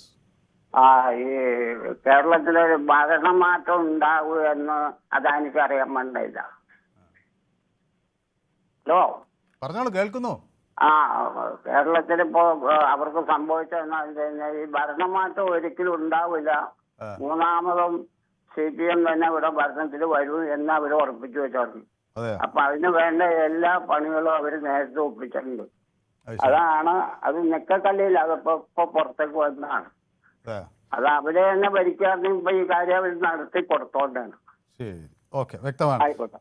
അപ്പോൾ എന്നോടൊപ്പം മറ്റൊരു പ്രേക്ഷകൻ കൂടി ചേരുന്നത് ശ്രീ മോഹനൻ ചോറ്റാനിക്കരി എന്നാണ്. ശ്രീ മോഹനൻ, നമസ്കാരം. നമസ്കാരം. നിലവിലിപ്പോ എത്രമാത്രം വിഷയം ഉണ്ടാക്കാനായിട്ടേ അവിടെ ഒന്നും നടന്നില്ലല്ലോ. ചർച്ചകളൊന്നും നമ്മളെ കേരള സ്റ്റേറ്റല്ലേ, കേരള ഗവൺമെന്റ് ഒന്നും അറിഞ്ഞിട്ടില്ലല്ലോ. കാരണം സർക്കാർ അറിഞ്ഞാലല്ലേ വല്ല നടക്കോളൂ. ഓഹരി കൈമാറ്റം വല്ല നടക്കണമെങ്കിൽ സർക്കാരായാലും കേന്ദ്ര ഗവൺമെന്റ് കറുത്ത മുറിയിൽ ഇല്ലാത്ത ഒരു കറുത്ത പൂച്ചയെ വർണ്ണിക്കുന്നത് പോലെ ഇതിങ്ങനെ പറഞ്ഞുകൊണ്ടിരിക്കുകയാണെന്നാണ് ഞങ്ങൾ പറയുന്നത് അല്ലേ? പറഞ്ഞാണ് കറക്റ്റ് ആയിട്ട്. വെറുതെ ഈ ആൾക്കാരുടെ ഇടയിൽ വെറുതെ തെറ്റ്. കാരണം ഇവിടെ ഇപ്പൊ രാഷ്ട്രീയക്കാരിപ്പോ LDF എന്ത് ചെയ്താലും UDF എതിർക്കും, UDF എന്ത് ചെയ്താലും LDF എതിർക്കും എന്നുള്ളതായ ആളെ നടന്നുകൊണ്ടിരിക്കണേ. നല്ല ആരെങ്കിലും ആരും അങ്ങോട്ടും ഇങ്ങോട്ടും അംഗീകരിക്കില്ലല്ലോ. അവർക്കും അറിയാം, ഈ പറഞ്ഞ ഇപ്പൊ ഇവർക്കും അറിയാം ഇവിടെ ഒന്നും നടന്നിട്ടില്ലെന്ന് അറിയാം. പിന്നെ വെറുതെ ഇങ്ങനെ ചർച്ചകൾ നടത്തണമെന്ന് മാത്രം. ഇപ്പൊ മനു പറഞ്ഞ വാക്കാണ് അതിന്റെ കറക്റ്റ്. ഇരുട്ടത്തെ കറക്റ്റ് പൂച്ച തപ്പുന്ന പരിപാടി നടന്നുകൊണ്ടിരിക്കുന്നത്. കാരണം ഇവിടെ ആരും ഷെയർ ആരെങ്കിലും കച്ചവടം ചെയ്തിട്ട് വല്ല എന്തെങ്കിലും റിപ്പോർട്ടുണ്ടോ? എന്തെങ്കിലും ഒരു ലേബൽ സോഴ്സിൽ നിന്ന് വല്ല റിപ്പോർട്ട് വല്ലതും ഉണ്ടോ? ഒന്നുമില്ലല്ലോ. അപ്പൊ സമയം ഇങ്ങനെ അതിക്രമിക്കുന്നതുകൊണ്ടാണ്. അപ്പൊ കൃത്യമാണ് ശ്രീ, അങ്ങയുടെ പ്രതികരണം കൃത്യമാണ്. ശ്രീ ഷാജി കൊല്ലത്ത് എന്നോടൊപ്പം ചേരുന്നു. ശ്രീ ഷാജി, ചുരുങ്ങിയ വാക്കുകൾ, സമയം കഴിയാറ്. നമസ്കാരം. മനോഭായ്, ഇത് ഒന്നും നടന്നിട്ടില്ല എന്നൊക്കെ നേരത്തെ സംസാരിച്ച പ്രേക്ഷകൻ പറഞ്ഞ കണക്കാണെങ്കിൽ ഇത് വെറുതെ അങ്ങ് പറഞ്ഞല്ലോ. നിയമസഭയിൽ അല്ലേ പറഞ്ഞത്, ഗവൺമെന്റ് അറിഞ്ഞിട്ടില്ല എന്നും ഇങ്ങനെ നടന്നിട്ടുണ്ടോ എന്നും മുഖ്യമന്ത്രിയല്ലേ പറഞ്ഞത്. അപ്പൊ ഇത് അതെന്താണ് പിന്നെ മാധ്യമങ്ങളിലൂടെ നമ്മൾ അറിഞ്ഞു, അല്ലാതെയും. അപ്പൊ ഇതൊക്കെ നമ്മള് പബ്ലിക് ഡൊമൈനിലൂടെ നമ്മൾ അറിയുന്നതല്ലേ. അതിപ്പോ ഒന്നും നടന്നിട്ടില്ല എന്ന് പറഞ്ഞു കഴിഞ്ഞാൽ അതെങ്ങനെ വിശ്വസിക്കാൻ പറ്റും? കൈമാറ്റം നടന്നിട്ടില്ല, അതെ, ബാക്കിയുള്ള എല്ലാം നടന്നിട്ടുണ്ട്. അതാ ഞാൻ നേരത്തെ പറഞ്ഞതുപോലെ പണപ്പെട്ടി കള്ളം കൊണ്ടുപോയാലും പിന്നെ താക്കോൽ എന്റെ മടിയിലുണ്ടല്ലോ എന്ന് ആശ്വസിക്കുന്ന ഒരു കാരണവരെ പോലെയാണ് ഇപ്പൊ മുഖ്യമന്ത്രി സതീശന്റെ പിന്നെ ആശ്വാസം എന്നാണ് എനിക്ക് തോന്നുന്നത്. അല്ല, അങ്ങനെ ഓഹരി കൈമാറ്റം നടത്തിയെങ്കിൽ അത് സെബിയെ അറിയിക്കണ്ടേ, സ്റ്റോക്ക് എക്സ്ചേഞ്ചിനെ? അതെ അതെ അതെ അതെ സെബിയൊക്കെ അറിയിക്കണ്ടേ. നേരത്തെ പറഞ്ഞതുപോലെ നമുക്ക് സമർത്ഥിക്കാനാകുമോ അത് ചെയ്തിട്ടുണ്ടെന്ന്? അല്ല, ഇതെല്ലാം പറഞ്ഞത് മുഖ്യമന്ത്രി സതീശൻ തന്നെയല്ലേ ഇതെല്ലാം പറഞ്ഞത്. നമുക്ക് ഇപ്പൊ പിന്നെ അതുപോലെ തന്നെ അദ്ദേഹം പത്രക്കാർ ചോദിക്കുമ്പോഴത്തേക്ക് എന്താണ് ഈ ചില പ്രത്യാരോപണങ്ങൾ വെച്ച് പകുതിക്ക് വെച്ച് മുറിച്ചു കളയുന്ന മുൻ മുഖ്യമന്ത്രി എന്തിനാണ്, പിണറായി വിജയൻ എന്തിനാണ് IT എടുത്ത് എന്നെ കൊണ്ട് പറയിക്കണോ എന്ന് ഉള്ളൊരു ഭീഷണി. പിന്നെ കണ്ണൂര് ജില്ലാ സെക്രട്ടറിക്ക് എന്താണ് തിരുവനന്തപുരത്ത് പിന്നെ വിഴിഞ്ഞത്തെ കുറിച്ച് കാര്യം എന്നൊക്കെയുള്ള ഒരു ഭീഷണി വർദ്ധാനം മുഖ്യമന്ത്രിക്ക് ചേർന്നതാണോ? വിഴിഞ്ഞം എന്ന് പറയുന്നത് അല്ലെ, കണ്ണൂർ എന്ന് പറയുന്നത് പിന്നെ പാകിസ്ഥാനിലൊന്നും അല്ലല്ലോ. അപ്പൊ ഇതൊക്കെ ഒരു മുഖ്യമന്ത്രിക്ക് ചേർന്ന ഒരു പിന്നെ പ്രസ്താവനകളല്ല. ഇപ്പൊ ഇത്തരത്തില് വളരെ പ്രതീക്ഷയോടുകൂടി നടത്തുന്നത് ശരിയല്ല എന്നാണ് താങ്കൾ പറയുന്നത്. അതെ അതെ അതെ, അതിന് വ്യക്തമായ മറുപടി ഇത് അല്ല. ഇത് ഇങ്ങനൊരു ഭീഷണി പോലെ എന്നെ കൊണ്ടൊന്ന് പറയിക്കരുത് എന്ന് പറയുന്നേ. ആരാ തടസ്സം? അദ്ദേഹത്തിന്റെ വായിലൊന്നും ആരും കയറി പിടിക്കുന്നില്ലല്ലോ. ഞങ്ങൾക്ക് കേൾക്കാൻ ആഗ്രഹമുണ്ട്. എന്താണ് പിണറായി വിജയൻ? അതിനോടൊപ്പം തന്നെ പറയണം, അതിനു മുമ്പ് VS അച്യുതാനന്ദന്റെ കാലത്ത് VS അച്യുതാനന്ദനായിരുന്നു IT മന്ത്രി. അതിനുശേഷം പിണറായി വന്നപ്പോ പിണറായി. അപ്പോ അത്തരത്തില് അതും പറഞ്ഞു പോകണമെന്നേ. എന്തിനാ പകുതി വെച്ച് മുറിച്ച് കളഞ്ഞിട്ട് പോകുന്നില്ലേ? ഏതാണ്ട് ഞാൻ പൊട്ടിച്ചു കഴിഞ്ഞാൽ ഇവിടെ ഏതാണ്ട് സംഭവിക്കുമെന്ന് പറയുന്നത് പോലെ ഒരു ഭീഷണി സംഭവിക്കട്ടെ. അപ്പൊ അതൊന്നും ഒരു മുഖ്യമന്ത്രിക്ക് ചേർന്ന പ്രസ്താവനകളല്ല. ഇതെന്തായാലും ഇത് ദുരൂഹത നീക്കേണ്ടതാണ്. ഇത് കൊടുത്തെന്നും ഗവൺമെന്റ് അറിഞ്ഞില്ല എന്നും അതിന്റെ പ്രതിഷേധം അറിയിച്ചിട്ടുണ്ടെന്നും ഒക്കെ പറഞ്ഞത് മുഖ്യമന്ത്രിയാണ്. അപ്പോ ഇത് എന്തൊക്കെയോ ദുരൂഹതകൾ ഇതിനകത്തുണ്ട്. അത് മംഗലാപുരം യാത്രയായിട്ടെല്ലാം കണക്റ്റഡ് ആണ്. അദ്ദേഹത്തിന് ഇഷ്ടപ്പെട്ടവരെ പല ഭാഗങ്ങളിലും, അദ്ദേഹത്തിനും വേറെ പലർക്കും കൂടെ ഇഷ്ടപ്പെട്ടവരെ പല ഭാഗത്തും പ്രധാനപ്പെട്ട ഭാഗങ്ങളെ നിയമിക്കുന്നു എന്നുള്ളത് ഒരാരോപണം മാധ്യമങ്ങളിലൂടെ വരുന്നു. അത് ഒരു വ്യക്തത വരുന്നു. അപ്പൊ ഇതൊക്കെ ഒരു ദുരൂഹത തന്നെ നിലനിൽക്കുന്നു. കോൺഗ്രസുകാർക്ക് പോലും ഒരു വ്യക്തതയില്ല. അവര് തന്നെ പലതും പല കാര്യങ്ങളും തള്ളി പറയുന്നു. ഘടകകക്ഷി മലബാർ മേഖലയിലെ പ്രധാന ഘടകകക്ഷിയായ ലീഗ് പോലും പല പ്രധാന കാര്യങ്ങളിലും മിണ്ടാതിരിക്കുന്നു. അപ്പൊ അതൊക്കെ ഉണ്ട് ഇതിനകത്ത്. ഒരു വളരെ സമയം അതിക്രമിച്ചുകൊണ്ടതിൽ അങ്ങയുടെ പ്രതികരണം വ്യക്തമാണ്. അപ്പോൾ സമയം അവസാനിക്കാറായി. ശ്രീ ശശിധരൻ എന്നോട് പറയുന്നു എല്ലാവർക്കും ശുഭസായാഹ്നമൊക്കെ അദ്ദേഹം ആശംസിക്കുന്നു. പൊതുവേദിക്ക് അവധിയില്ലേ എന്ന് എന്നോട് അദ്ദേഹം ചോദിക്കുന്നുണ്ട്. പൊതുവേദി ആദ്യം ഞായറാഴ്ച അവധിയായിരുന്നല്ലോ, പിന്നെ നമ്മുടെ പ്രേക്ഷകരെല്ലാം പലരും ജോലിക്കൊക്കെ പോകുന്നുണ്ട്. ഞായറാഴ്ച അവധിയുള്ളവർക്ക് പ്രതികരിക്കണമെന്ന് പറഞ്ഞാണ് നമ്മൾ ഞായറാഴ്ചയും തുടങ്ങിയത്. ഇപ്പം നമ്മുടെ കുട്ടൻ വിളക്കിത്തല ഞാൻ കുറിച്ചെന്ന് പറഞ്ഞല്ലോ, അപ്പോൾ അദ്ദേഹം എനിക്ക് പ്രതികരണം അദ്ദേഹത്തിൻ്റെ അയച്ചിട്ടുണ്ട്. അദ്ദേഹം പറയുന്നത് വി.ഡി. സതീശൻ സത്യം പറയില്ല എന്നാണ് പറയുന്നത്. 102 സീറ്റ് നേടിയ വി.ഡി. സതീശൻ്റെ നേതൃത്വത്തിൽ യു.ഡി.എഫ് സർക്കാർ ഭരണത്തിൽ വന്നപ്പോൾ എനിക്ക് വലിയ സന്തോഷവും പ്രതീക്ഷയുമായിരുന്നു. എന്നാൽ ഇപ്പോൾ ആ പ്രതീക്ഷയില്ല എന്നാണ് പിന്നെ സദാശിവൻ നായരുടെ പ്രതികരണം. ശ്രീ രാജേഷ് തളിപ്പറമ്പിൽ നിന്ന് എന്നോട് ഒപ്പം ചേരുന്നു. രാജേഷ്, ചുരുങ്ങിയ വാക്കുകൾ, നമ്മുടെ സമയം തീർന്നു. ഞാൻ പിന്നെ ഓക്കെ, ഞാൻ ഒരുപാട് പ്രാവശ്യമായി ശ്രമിക്കുന്നു. ഫസ്റ്റാണ് ആദ്യമായിട്ടാണ് കിട്ടിയത്. ശ്രീ രാജേഷ് പിന്നെ തളിപ്പറമ്പ് നിന്നാണ് വിളിക്കുന്നത്. എന്താ ചെയ്യുന്നത് രാജേഷ്? ഞാൻ ഒരു കട നടത്തുമായിരുന്നു. കട പലചരക്ക് കടയാണോ അതോ മറ്റെന്തെങ്കിലും കടയാണോ? അല്ലല്ല, സ്പെയർ പാർട്സ് ആണ്. സ്പെയർ പാർട്സ്, AC, ഫ്രിഡ്ജ്, അങ്ങനെയുള്ള അതിന്റെ സ്പെയർ പാർട്സ് കടയാണ്. വളരെ ദയനീയമായ അവസ്ഥയാണ് ഇപ്പൊ അതിന്റെ കാര്യത്തിൽ പൊതുവെ. എന്താ വെച്ചാല് GSTയും കാര്യങ്ങളെല്ലാം ചെയ്ത് നമുക്ക് പോകുമ്പോൾ നമുക്ക് സ്പെയർ പാർട്സ് അങ്ങനെയല്ല. ഞാൻ ആ കാര്യത്തിലേക്ക് പിന്നീട് കണ്ടിന്യൂ പറയാം. ഞാൻ ഈ MSCന്റെ ഒരു കാര്യത്തില് MSC ആയിട്ട് മുൻ സർക്കാരിന് കണക്ഷൻ ഇല്ലാതെ കൊണ്ട് ഇത്രയും വലിയൊരു ഡീല് നടക്കുമോ? ഡീൽ എന്ന് പറയാൻ പറ്റില്ല. ഓഹരി കൈമാറ്റം നടന്നില്ല എന്ന് ഇന്ന് മുഖ്യമന്ത്രി പറഞ്ഞു. സെബിയിൽ കൊടുത്തിട്ടേ ഉള്ളൂ എന്നും പറഞ്ഞു. സെബിയിൽ കൊടുക്കുന്നതിന് ഒരു കുഴപ്പമില്ല. ഒരു പ്രൈവറ്റ് കമ്പനിക്ക് സാധാരണ രീതിയിൽ അവരെ ഷെയർ വെക്കുന്നതിന് കുഴപ്പമില്ല. 25% ഓഹരി വെക്കാന്ന് ഈ ഡീലിലും ഉണ്ടല്ലോ. സർക്കാരും സമയം ഇങ്ങനെ അതിക്രമിക്കുന്നതുകൊണ്ടല്ലോ. ഏതായാലും നമുക്കൊരു ദിവസം കുറച്ചുകൂടി വിശദമായി സംസാരിക്കാം. സമയം കഴിഞ്ഞതുകൊണ്ടാണ്. ഓക്കെ രാജേഷ്, അപ്പോൾ പിന്നെ വളരെ നന്ദി അവിടുന്ന് വിളിക്കുക അഭിപ്രായം പങ്കുവയ്ക്കുകയും ചെയ്തതിന്. വിഴിഞ്ഞം വിഷയത്തിൽ രാഷ്ട്രീയമുണ്ടാകാം, പക്ഷേ സത്യം കണ്ടെത്തേണ്ടത് ആരോപണങ്ങളിലൂടെയുള്ള തെളിവുകളിലൂടെയും സുതാര്യമായ അന്വേഷണത്തിലൂടെയുമാണ് എന്ന് എന്നോട് നമ്മുടെ ബഡ്ഡിംഗ് ജേർണലിസ്റ്റായ അപർണ എന്നോട് പറയുന്നു. ഇപ്പോൾ ബഡ്ഡിംഗ് ജേർണലിസ്റ്റ് എന്ന് പറയുന്നത് ഇപ്പോൾ ബ്ലൂമിംഗ് ജേർണലിസ്റ്റ് എന്ന് വേണമെങ്കിൽ പറയാം, കാരണം അവർ പഠിത്തമൊക്കെ പൂർത്തിയാക്കി. അപ്പോൾ ഈ വിഷയം ഞാൻ യൂട്യൂബിലും പ്രേക്ഷകർക്ക് മുന്നിൽ ചർച്ച ചെയ്തിരുന്നു. MP ഗോവിന്ദൻ ഇന്ന് വലിയ ആക്ഷേപം വി.ഡി. സതീശനെതിരെ നടത്തി. അപ്പോൾ ഇതിൽ ഈ ആരോപണം ശരിയാണോ എന്ന ചോദ്യത്തിന് 21% ആളുകൾ മാത്രമേ MP ഗോവിന്ദൻ്റെ ആരോപണം ശരിയാണ് എന്ന് പ്രതികരിക്കുന്നുള്ളൂ. 79% ആളുകൾ MP ഗോവിന്ദൻ്റെ ആരോപണം ശരിയല്ല എന്ന നിലപാടാണ് സ്വീകരിക്കുന്നത്. ഏതായാലും വിഴിഞ്ഞം കേരളത്തിൻ്റെ ഭാവിയെ മാറ്റിമറിക്കാൻ കഴിയുന്ന ഒരു വികസന സ്വപ്നമാണ്. ലോക വ്യാപാര ഭൂപടത്തിൽ കേരളത്തിന് പുതിയ സ്ഥാനം നേടിക്കൊടുക്കാനും ആയിരക്കണക്കിന് തൊഴിലവസരങ്ങൾ സൃഷ്ടിക്കാനും നിക്ഷേപവും വ്യവസായവും വളർത്താനും കഴിയുന്ന ഒരു പ്രസിദ്ധമായ ഒരു പ്രധാനപ്പെട്ട ഒരു പദ്ധതിയാണ്. രാഷ്ട്രീയ അഭിപ്രായ വ്യത്യാസങ്ങളും ആരോപണ പ്രത്യാരോപണങ്ങളും ജനാധിപത്യത്തിൻ്റെ ഭാഗമാണ് എന്ന് നമ്മൾ എപ്പോഴും സമ്മതിക്കുന്നതാണ്. എന്നാൽ അവ കേരളത്തിൻ്റെ ദീർഘകാല വികസന താല്പര്യങ്ങൾക്ക് തിരിച്ചടിയാകരുത്. ഏത് സർക്കാർ അധികാരത്തിൽ വന്നാലും ഏത് പാർട്ടി പ്രതിപക്ഷത്തായാലും പൊതുസമ്പത്തും പൊതു താല്പര്യവും അത് രാഷ്ട്രീയത്തിനതീതമായി സംരക്ഷിക്കപ്പെടണം. സംസ്ഥാനത്തിൻ്റെ കേരളത്തിൻ്റെ സ്വപ്നം യാഥാർത്ഥ്യമാക്കണമെങ്കിൽ സുതാര്യവും ഉത്തരവാദിത്വവും ഒരുപോലെ ഉറപ്പാക്കിക്കൊണ്ട് വിവാദങ്ങളെ അതിജീവിക്കേണ്ടത് അനിവാര്യമാണ്. നമുക്ക് തീർച്ചയായും പ്രതീക്ഷിക്കാം, വിവാദങ്ങളല്ല വികസനത്തെയാണ് വിഴിഞ്ഞം ലോകത്തിന് മുന്നിൽ അടയാളപ്പെടുത്തേണ്ടത്. ഇന്നത്തെ പൊതുവേദി ഇവിടെ സമാപിക്കുകയാണ്. നാളെ മറ്റൊരു വിഷയവുമായി വീണ്ടും കാണാം. നന്ദി, നമസ്കാരം.